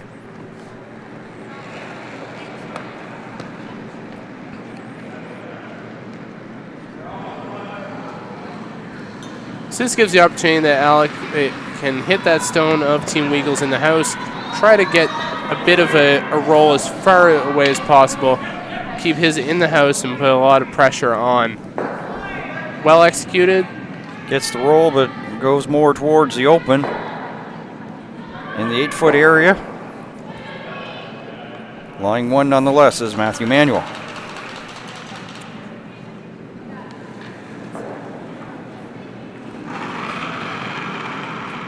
Brett Dory being asked to make a play on the previous throw here by the team Matthew Manuel. And it'd be hoping for a roll. Well, they're just trying to keep the line here as Marr. And it will roll towards the outside. So he did get a roll, but a little bit too far. And goes to the back.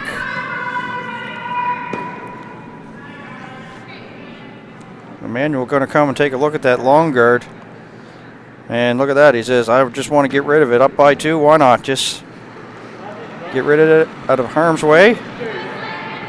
Yeah, really in this case where he's up by a few and with hammer, really anything in play is good for the opposition. So he's going to want to try to keep moving some granite and keep it as clean as he can. Light brushing here by Cox.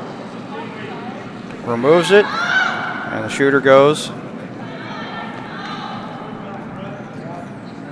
Yeah, this is definitely a very big weekend across the country for junior curling, as by Sunday we will have the entire field for the New Holland Canadian Junior Championships in Shawinigan. The first championship of the weekend was decided out in PEI. Alex McFadden from Summerside and Lauren Lenentine of Cornwall both went undefeated to win the PEI Juniors. And as we are playing now, there are games in both Ontario and in Northern Ontario. A big one over there in Northern Ontario is Tanner Horgan, the former silver medalist at the Nationals, looking to return once again.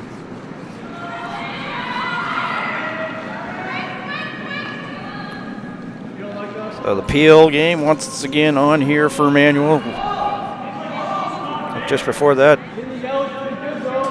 he thought about having a second guess here, but originally was first going to play that. Now he's still going to go with that same shot after having a conversation with his front end. He was just a little bit worried about the turn, because if you jam the blue that he's trying to peel onto the yellow, it could spill the yellow, spill the blue in. So Matt was able to keep him confident with that shot of just being able to just peel in and out and keep it as clean as possible. Yeah, right there he did it all by himself. There was Zatchernick. Didn't even need the sweeper's help and removed the stone. Shooter goes as well.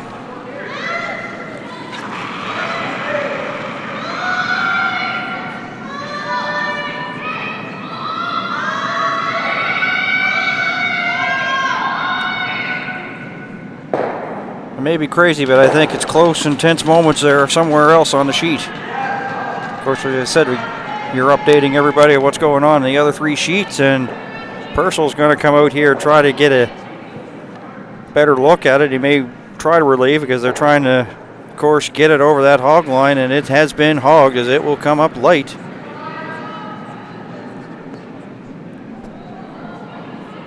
Yeah, I think what you heard was over there was probably Kaylee nodding. There was a bit of a challenging moment, and I think that there was a steal over there to open up the lead for Callie Moore. Hard to believe that nodding, after such a really well-played week so far, could be facing elimination should she lose this game. Well, she's had to face the Caitlin Jones team twice, and it came up short in that one. And then all of a sudden, when you want to prevent that third loss, have to face, Callie Moore. I mentioned it's going from the frying pan right into the fire here for her. Yeah, it's tough to go from facing the defending Under-21 champions to facing the defending Under-18 champions in pretty much back-to-back games. Go from number 1 ranked to number 2 ranked. That's That's a tough pill to swallow. Weagle here in 7th.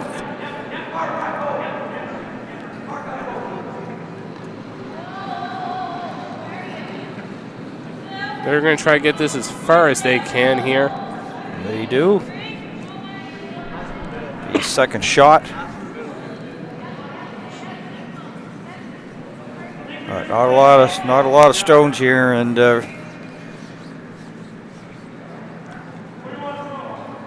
was thinking middle, same thing as next time.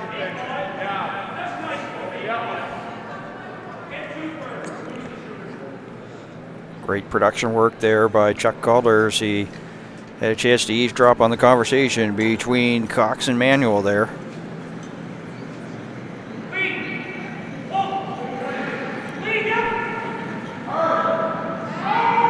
On and off as it was. Now Cameron on. Light brushing. Spills a little bit of shrapnel. And now Manuel line 2 here. And his hammer here in the 7th. Well played there from Adam. It's probably now going to force a very tough draw here unless he is kind of looking at it like based on the signals, it looks like they could be playing a double. So that would be a really great shot to execute it if you're going for a blank end potentially. Your zone Purcell. Which you really have to get a big result here. At least gets the one out.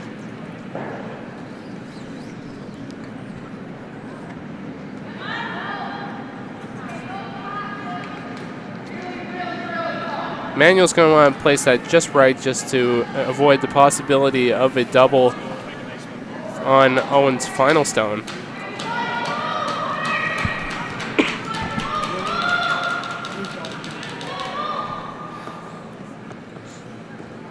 Team Manuel with, of course,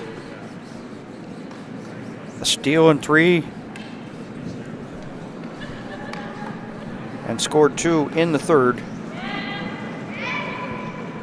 At one point was trailing this game 1-0, but that seems like such a distant memory now.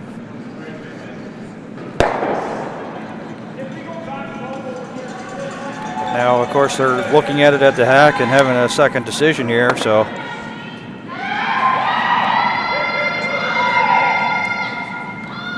Looked like they're going to have a conversation, but then Cox is coming up anyway, so. I see timeout. Timeout is being called as they have gone, as the coaches have made their way. I didn't see the signal, so pardon me for that, but it is timeout as we see Stu Cameron coming into the picture and Anthony Purcell. So it is going to be very interesting where they place this. It's going to be tough to avoid the possibility of a blank. The question is, where do you place it to make it more difficult on Owen on his final?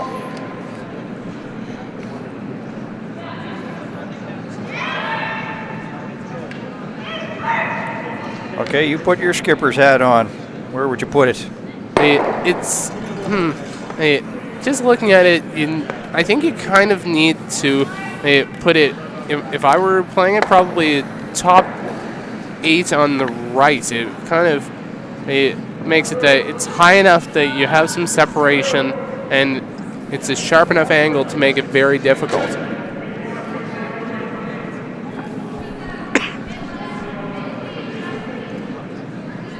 Which it looks like, if it seems Adam may have been listening to me here, because it looks like that's where they may be going.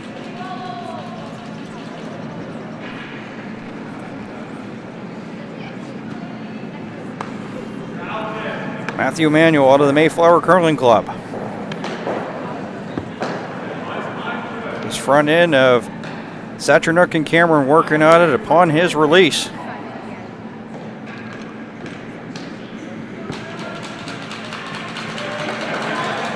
They seem to be pretty happy about it. They'll come to a stop there, just biting the front 8. July 2.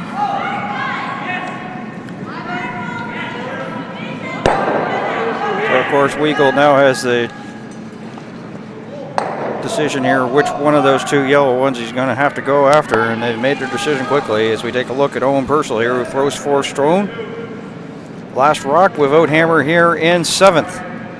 Sweeper's working hard on this one here. Nose hit.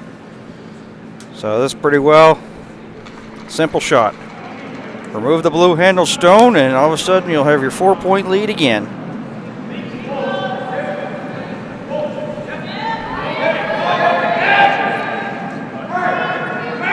Getting into the closing stages here of this one is end-to-end number 7.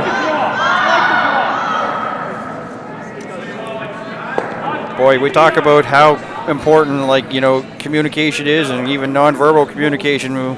Things got a little bit intense there, and you can sort of see that things quiet down. Now they're talking a little bit more about it. They can sort of be on the same page as with other action taking place, and of course, fans at ice level making a lot of noise. Could all of a sudden make communication a little bit of an issue, so once again he spins the rock and takes a deep breath. It's Matthew Manuel here with his final stone here in number 7.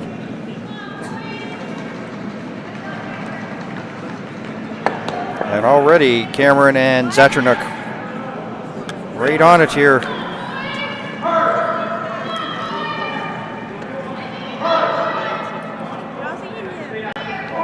Deciding to ignore that blue stone and get a piece of the 4 to the 8 foot and basically out-count that blue one, and does to get his 2 here in number 7.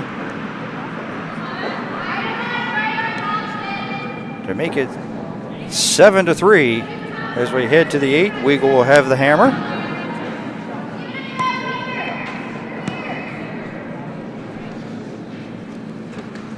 So all of a sudden, the first half of this one saw a lot of rocks in play right after the first couple of ends, and with a 4-point lead, and all of a sudden being down by 4, Weagle with the hammer.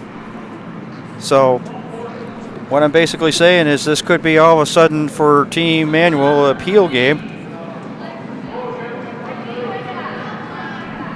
As they adjust a little bit of the score, as you saw the umpire was there wanting to put the zeros up. Yeah, they missed the blank end there. Well, I don't know if we were interested in playing the 7th end all over again. No, I don't think so. It's a little bit late for that. 7-3 as we are in the 8th.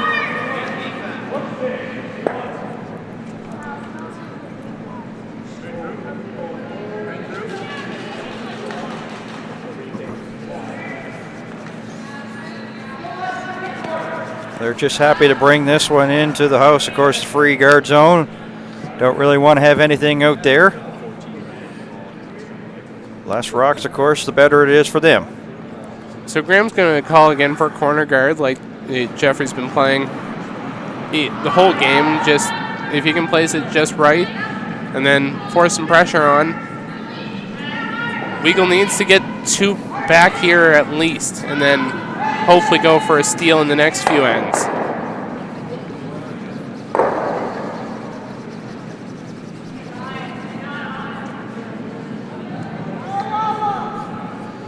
A little brushing there by Purcell to get it to come to a stop, and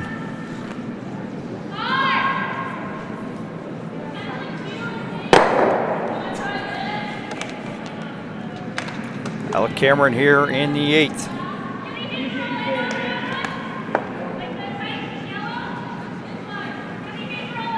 .54. They play the 8th here. That's on sheet E. They've been going back and forth on that one. Ethan Young and Ryan Abraham. And also looks like we're on skip stones on C after a steal of 1 in 7 for Callie Moore. She may be nearing the conclusion of that game. That game currently at, I believe, about 9-2. Abraham with the lead there on sheet E. Yeah, it's a lot of crooked numbers up there on that C scoreboard. Jones came into this one 4-0 and looking like she's going to be on her way to 5-0 here.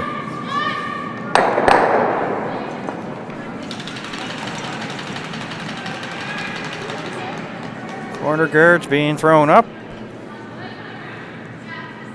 And of course now, right on cue, Manuel has can now remove those out of play. And Zacharnik is being asked to do that request right now.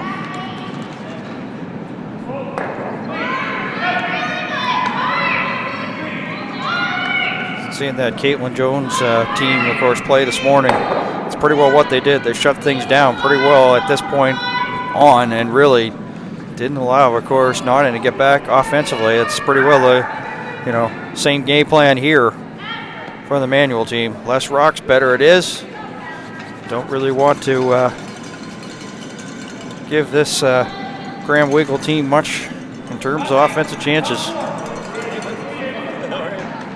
And it's definitely keeping it very simple, focusing on just keeping it as clean as possible. No need to really get aggressive unless you absolutely have to.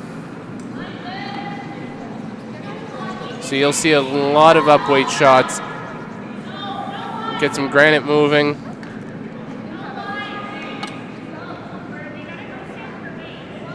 Have to go a bit through the motions a bit there, but you have to also be very good with your execution of those shots. Alec Cameron working hard here. And a piece of the blue stone, the yellow will go to the side and out. Graham Weagle will ask Dory. Dory was set to throw. Now he's going to head down. And I see some movement there from the coaches, so timeout called. See, the coaches can send a signal to the players to call the timeout. And I think that's what must have been done because I did not see any indication from the players once again. So timeout has been called. Chance to maybe eavesdrop on the teams here and see what they're thinking here in this stage.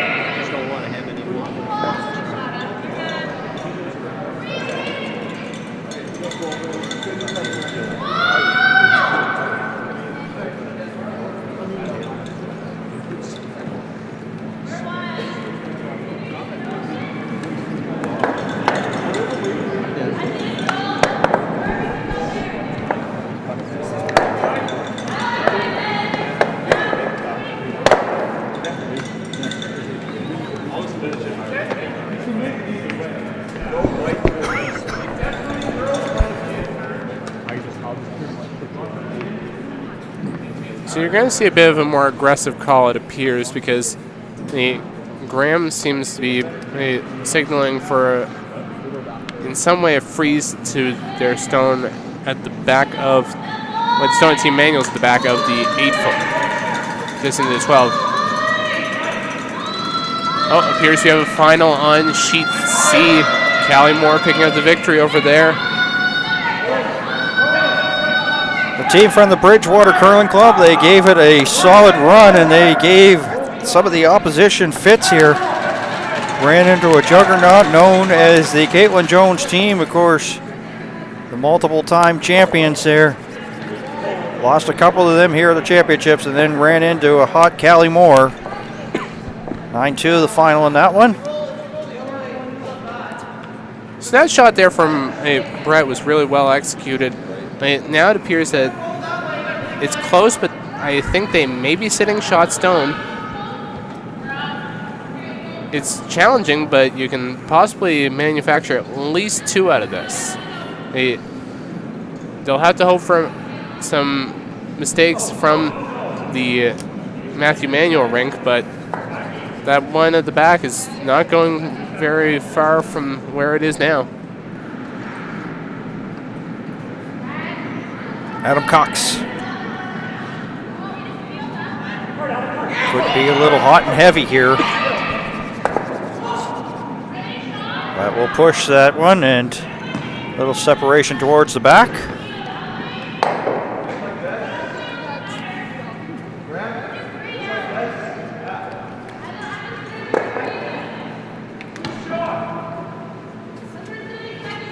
He's asking who shot. We'll take a closer look.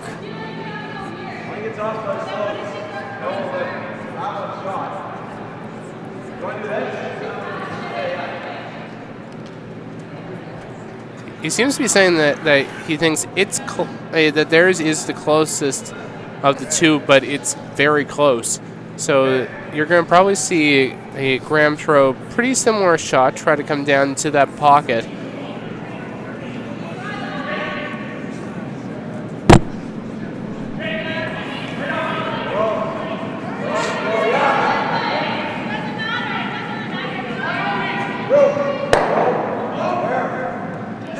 Right now, Marr and Dory front end.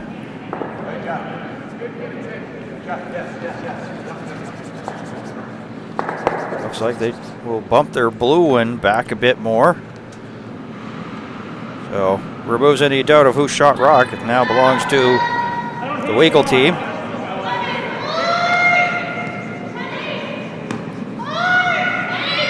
Process, they removed the blue. That one was previously there, so.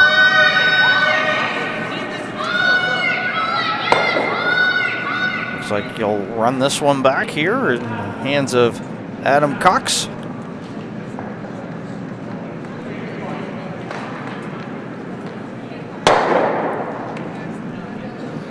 It'll just remove that yellow one, so of course that just get it out of harm's way, keep the path clean.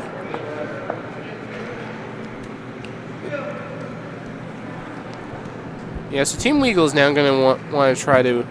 It looks like they're going to try to draw in behind the guard, try to sit two. The other stone, it's going to be pretty difficult to remove without taking out one of the manual stones. Well, lots of pressure there, but I'm sure if they can get it behind the guard on this one, it would produce a good opportunity for them to score a multiple.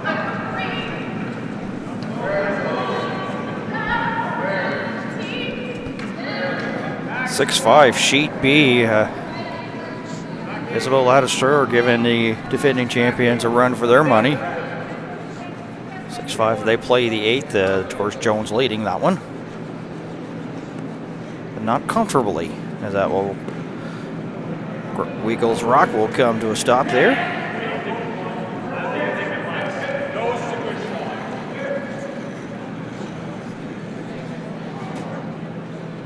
Room isn't placed down, and Manuel will proceed up the ice. Folks asking about time. Exactly 10 minutes left here for the Manuel team, and Weagle team 12:25. We're into the late stages of the 8th, so. So the big objective of this shot is simply to be able to at least get that stone right beside where Adam has the broom. If he happens to get movement on the other, it would be a bonus. But it's not the end of the world to even give up a 2, because if you're up 7-5 with hammer playing the 9, it would really be in a position to have an aggressive completion of the game. Tell that they're close on this one. Nose hit, stick there in the 4-foot area.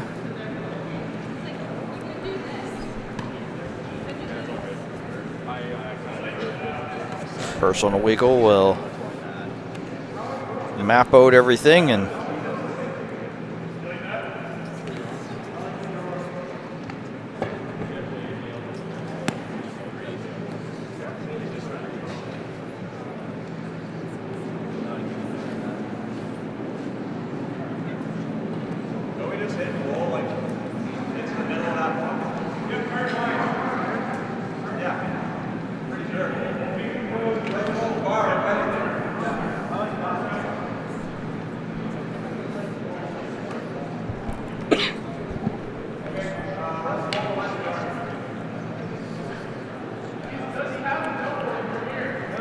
sure where I'd like to, what you should do here with the shot is take a look at the Owen Purcell.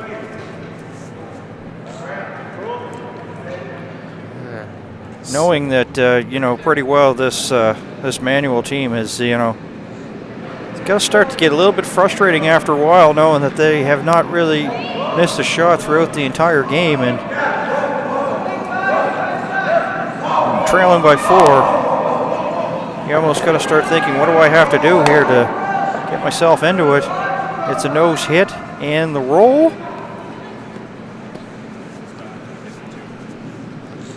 So that's a pretty good result there That's for like 2 now. Team Weagle. It does look like there's not much opportunity to remove that. Yeah, there's backage errors or jam possibilities.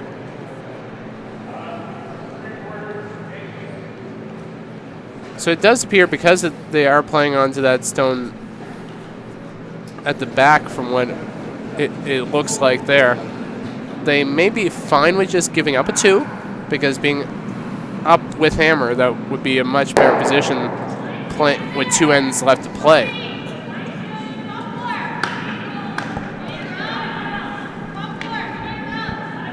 Well, yeah, because they could basically force to play a 9 and keep everything nice and clean and blanket, and then still have the hammer at 10, and you know, basically has to get Weagle there to try to come up with a big steal. And that's a solid team there that the team Weagle is playing. So you don't see them often give up steals of 4, but as you say, it's anything can happen. Removes the blue, and nice little bounce there, but pretty easy draw here. Just needs 4-foot area to get his 2 for Graham Weagle, and Alaska's 4th Owen Purcell to do that. In the meantime, of course, the skipper coming out and making sure that the path is clean.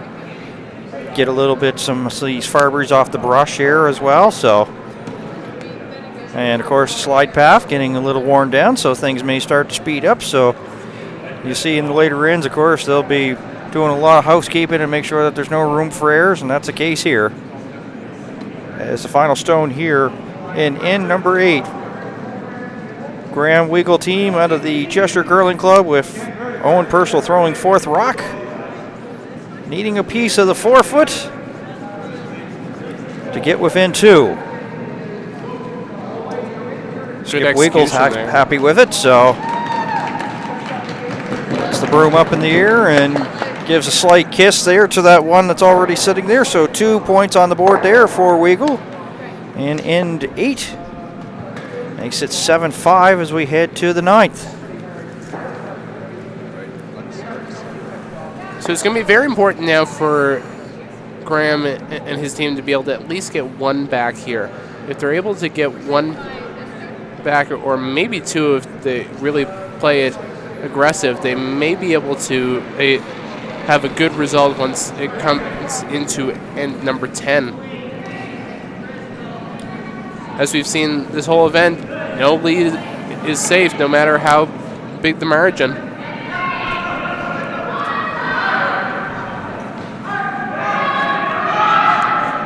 So knowing that you pretty well need some offense, you need some protection, take advantage of the free guard zone, and they'll throw one up here in the hands of Jeffrey Marr.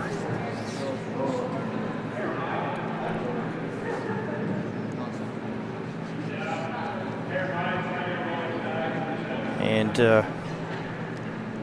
kind of looks like we're going to try this tick shot, at least get it off the center line here is what's being called here for Alec Cameron.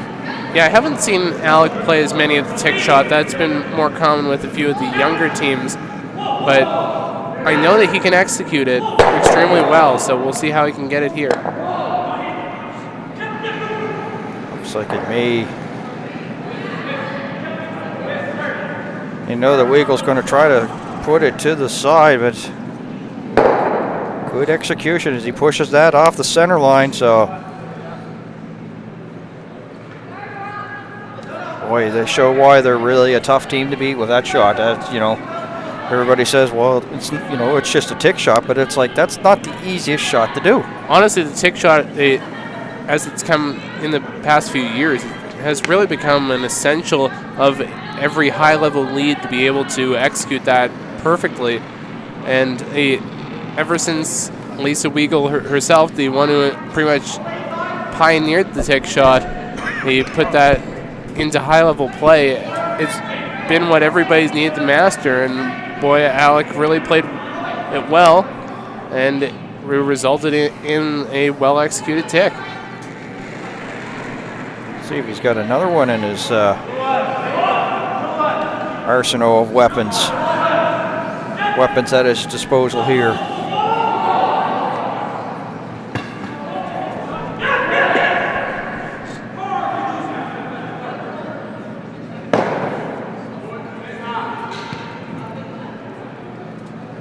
Right now, Weagle is going to try to get it out, and boy, we'll just put it right back, and the yellow will go. But hey, why not try it again? Still open things up. So now with that free guard zone violation, it gives the ability for Brett to be able to play come around draw and get one buried as far as he can, put some pressure on. He may honestly play this like a tick himself, but he does look like he's setting up just a guard. A lot of rotation on that there as it comes to an end. And that is going to cause it to probably snap a little bit once it gets toward the center line. Still spinning around and around like a top. Of course, now make a play on those, since we were past the 4 rocks here in the end, and Zatranuk is going to put on the peeling pants and get rid of some of these blues here, and he'll do it 1 rock at a time. Basically trying to clean everything up here. So far it's out there all by itself, and removes that one and just goes by the other one there, just on the outside of the wings.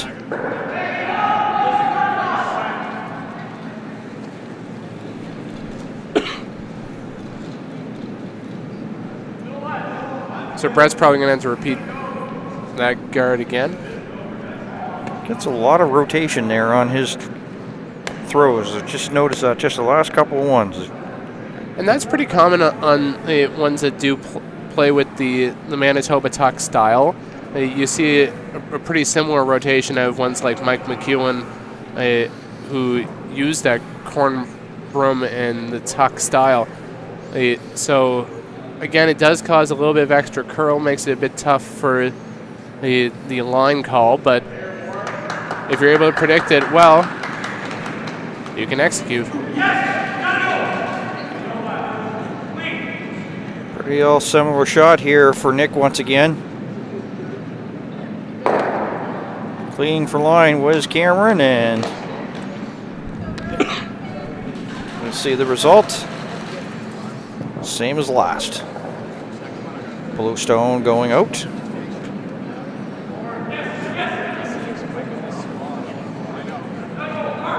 So with Owen Purcell there, we're into the 3rd stone here. Skip Graham Weagle.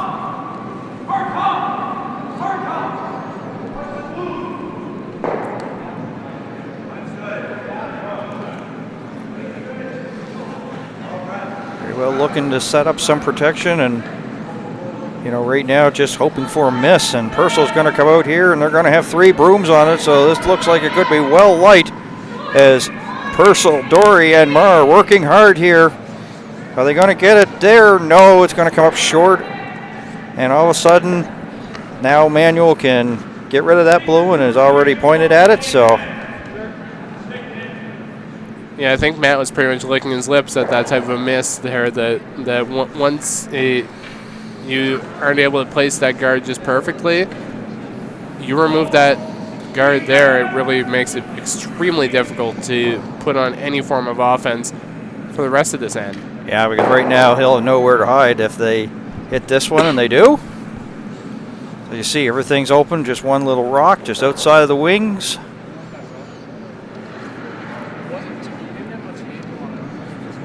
Manuel found a piece of debris and is going to put it where it rightfully belongs, in the old garbage can.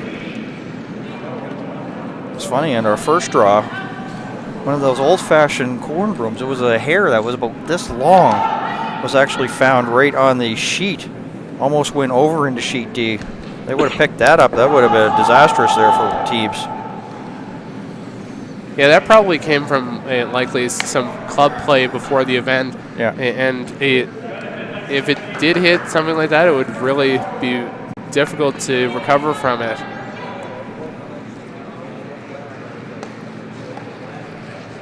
Little notice I just saw there, it appears that Caitlin Jones keeping the scoring rolling as she takes one in end number 8, leads 7-4 over Isabel Ladouceur, playing end number 9 over on sheet B.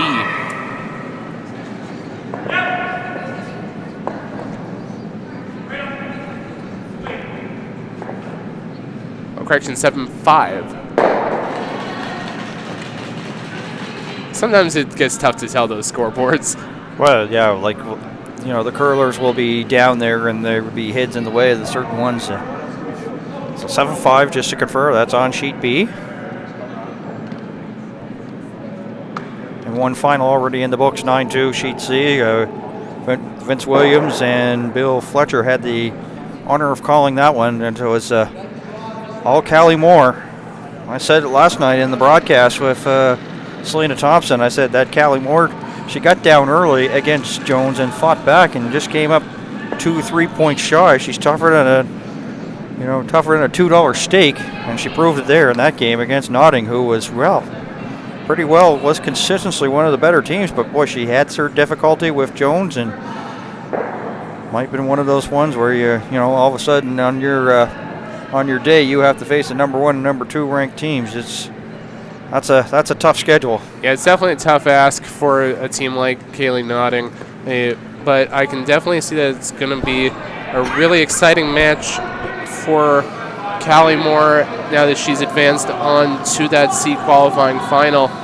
It could be a big battle either way, whether it's Bella Ladouceur or Caitlin Jones. And if I remember correctly, that would be our feature game coming up at 8 o'clock here on Sheet D.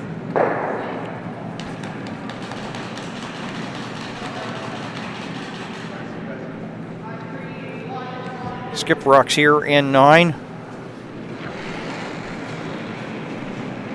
Matthew Manuel. So more big weight here from Matt, just keeping it as clean as possible. No need to do anything else.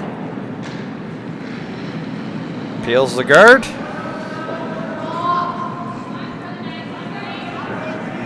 Not a lot of options, and running out of ends and running out of rocks is Graham Weagle out of the Chester Curling Club.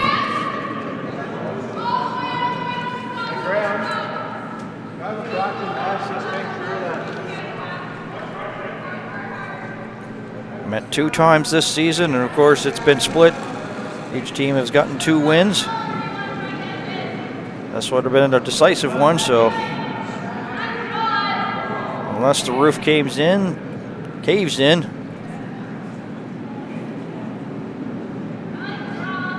Manually comfortably in front here in the 9th. The sweeper's not really liking this one here. It looks pretty heavy. Yeah, it's hot, so could it be another potential? And for the 3rd time here in this game, honestly, in this situation, I don't even think he's going to blank. I think he's going to throw it as score a single, because there you'd be 8-3 up by 5. So you score a 5 on a team like Matt Manuel. Oh yeah, the percentages say it is. I don't believe he even has given up anything more than probably a 2 or 3 the entire tournament. So it would be really Expedition Everest there for Team Weagle. Yeah, well, you've been around this sport long enough. If you were in this situation, you're up by 4, you have the hammer, wouldn't you like to carry it into Ted as opposed to, take a single point? And honestly, in this situation, they may even stick around to play the 10th just simply because they don't want to carry the rocks back. Huh? But to me, I think I'd rather score this end, and then you can just run them out of rocks in 10. Interesting call. As you see, that's why I do the broadcasting and not the playing, and this will come, and they'll just get a piece of the 12, and we'll make it 8-3, a single point here for Manuel. Teams are having a discussion here. Of course, Graham Weagle's team just a little bit off the screen. So 8-3. Weagle will have the hammer here in the 10th. Throwing the blue-handled stones.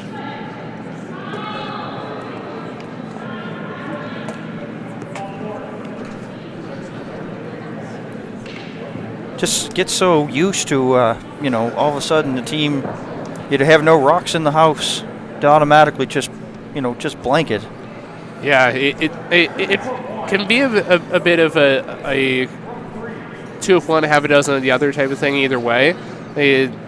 In that specific case, just simply because you're up by 5, it's pretty much going to be just, you'll play the 10th by simply counting the amount of rocks that are coming out of the house before you'd be shaking hands. So they're going to play this relatively simple. This seems to be...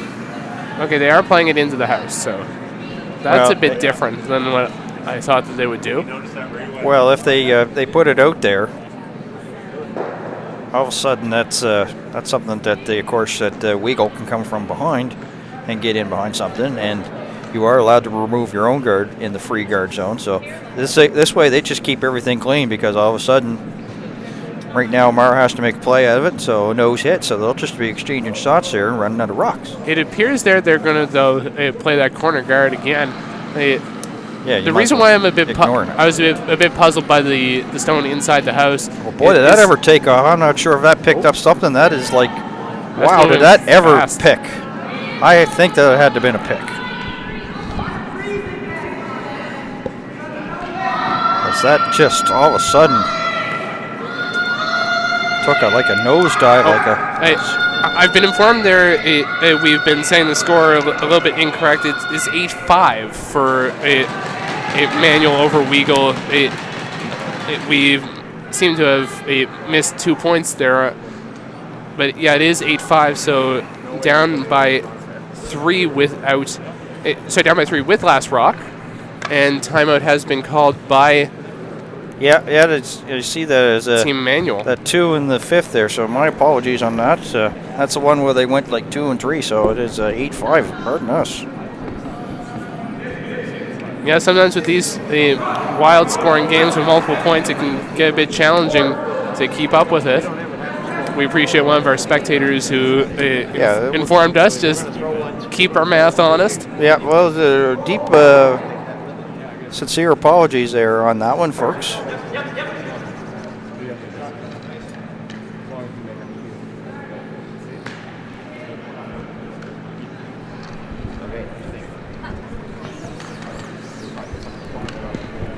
So now that we know what the correct score is, that completely changes the strategy, because you can score 3 with the last rock, and that is why they're playing so aggressive for this end, because you can manufacture a 3 out of this. So Manuel is going to want to play it as clean as possible. I feel more embarrassed and upset at myself than a lot of people there back at home. I mean, there's a scoreboard right there, but... Yeah. Apologies to the Weagle fans. Yeah, it is like really jam-packed in here. It's like I'm a hot, sweaty mess. Yeah, and it's very high stakes this evening, and I guess we're almost feeling it as much as the players out on the ice. Yellow stones get removed.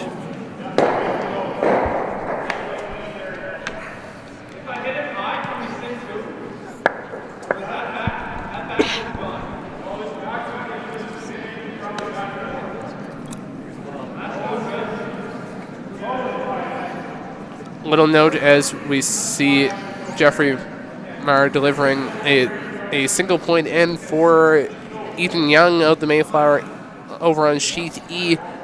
And they're all tied up at 5 apiece playing the final end. Ryan Abraham has the last rock playing the Yellowstones. The winner of that match will face the winner of our match on sheet C in our feature game at 8 o'clock in the C qualifier.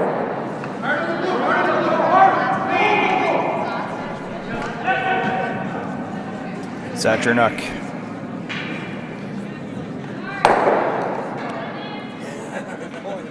Trying to get that other blue one and sail towards and behind it.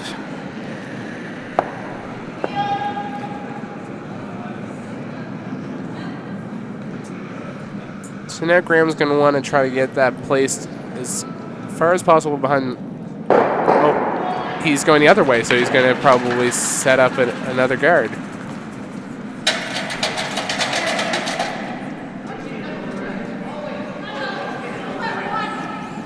Been pretty good at keeping the score all week, and then all of a sudden today. Oh yeah, I'm sure we're allowed one mistake a championship season. Well, get this out of harm's way because we got to be on for the Scotties and the Deloitte Tankard. Yeah, definitely high stakes up there too. So once again, deepest apologies, folks. So Nick's going to just keep on peeling as much as possible. No need to put any rocks in play.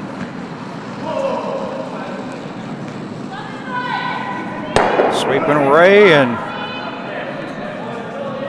get a little bit of a nose hit. And there it is. Can they capitalize on it now? And Weagle's going to ask to come around and go in behind that blue one. Yeah, they're going to need to play that and get it as buried as possible. That's their only way that they can have a chance to score a multiple point end. They need 3 here to tie.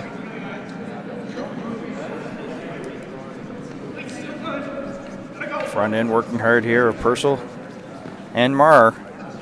Trying to come through that port. Weagle comes up, relieves Purcell. Now they're going to drag it as far as they can. Drag it, boys. Drag it, boys. There it is. Comes to a stop. And the back 8. I'm curious how buried it is behind that guard, which is why yes, it is completely buried, so that will result in Matt Manuel calling to peel that stone out, that guard out of play.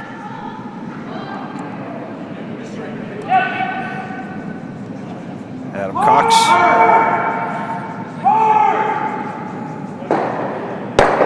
Cameron doing all the work. I'm going to try to get a piece of that yellow one there. Just gives a little touch to it as it sails towards the wing and out.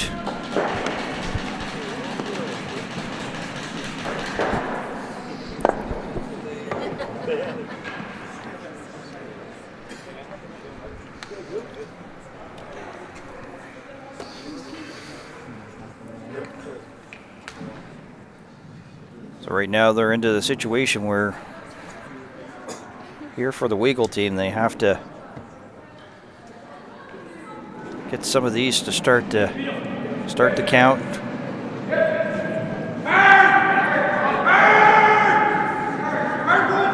So you see he has 4 rocks remaining here.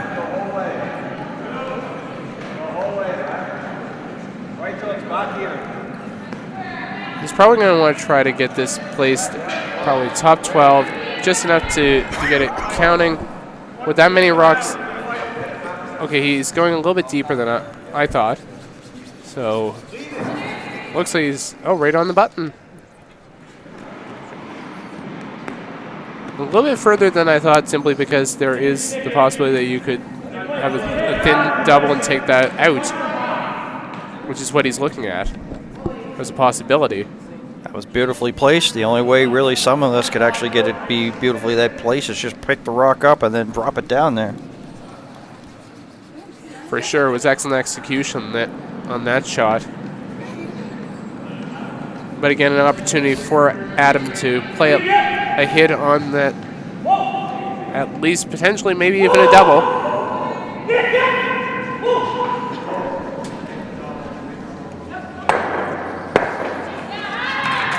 Oh, look at that double.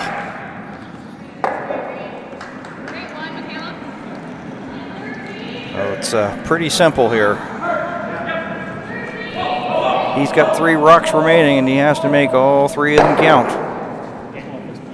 Quick note, just as we see them heading up to deliver this stone, Isabel Ladouceur picks up a 1 in end number 9, trails 7-6 without hammer against Caitlin Jones. Jones will have the last rock playing the blue stones on sheet B in the 10th end of play.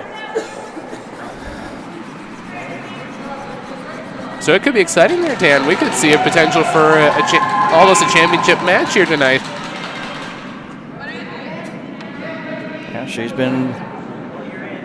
That has been in one team that everybody has had fits with. Caitlin Jones' team.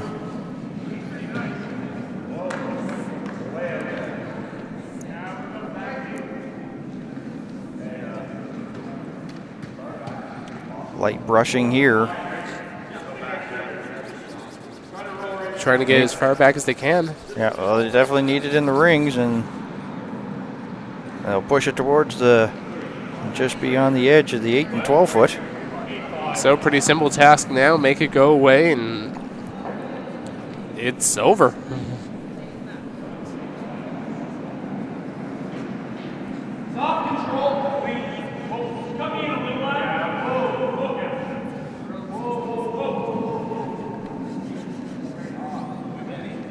You can see a majority of it, so it's pretty safe bet that you can make it a hit onto that stone.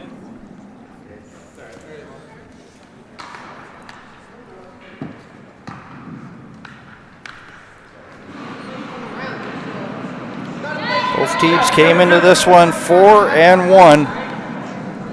Manuel has a chance to run Weagle out of rocks here, improve to 5-1, and drop Weagle to 4-2. But he's going to actually peel one of those yellows off. So now that really gives an opportunity for Team Weagle. They're probably going to try to play a corner freeze onto that stone. That's pretty much all that I can see, and then they would... Don't go really anywhere yet.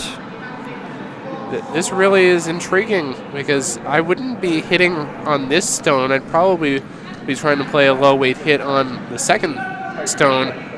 You need to have an ability to keep this first one of Owens in the rings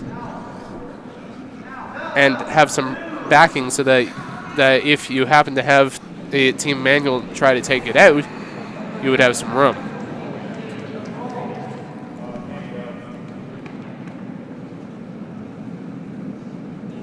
Home Purcell here in the 10th.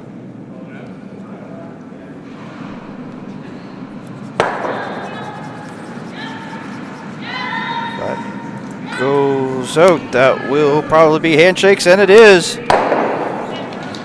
Manuel will move to 5-1. Weagle to 4-2. As they shake hands here in the 10th end. 8-5, the final score. I guess the benefit still there is that Graham Weagle, having won the B division, is still left in competition here in the junior championship.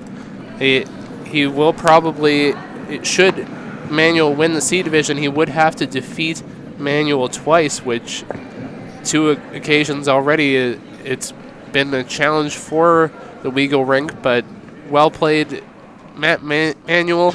He advances on to the C qualifying final to be played tonight on Sheet C at 8. Yep, so if you want to find out what happens there on Sheet B with the ladies playing as they are continuing on, and of course we also have action here on Sheet E with Ethan Young and Ryan Abraham. Just head to nscurl.com to find out the live scoring and find out the results there. So we're going to sign off here. get your final thoughts here on this one. The team sort of. It was a little different game than what we were really expecting, for sure. It was definitely a lot different than what we were expecting. It was a lot tighter play than what we had seen in their first meeting during the A final. Though there was a few very interesting points in the game, including that steal of 3 and end number 4, it was still a really good result for Team Manuel. And now he gets a spot against either Team Abraham or Team Young in that C qualifying final, looking to get a extra life in this tournament, in the playoffs. Yeah, taking a look at the timeout there. So, once again, you can hit nscurl.com to find out the results of this one. So, Matthew Manuel over Graham Weagle here in this one. So, for my broadcast colleague John Seitman and our producer Chuck Calder, and the Bell 5 TV1 camera crew and production crew, thank you for tuning in. You're watching the 2017 Nova Scotia Junior Curling Provincial Championships presented by AMJ Campbell on Bell 5 TV1. So long for now.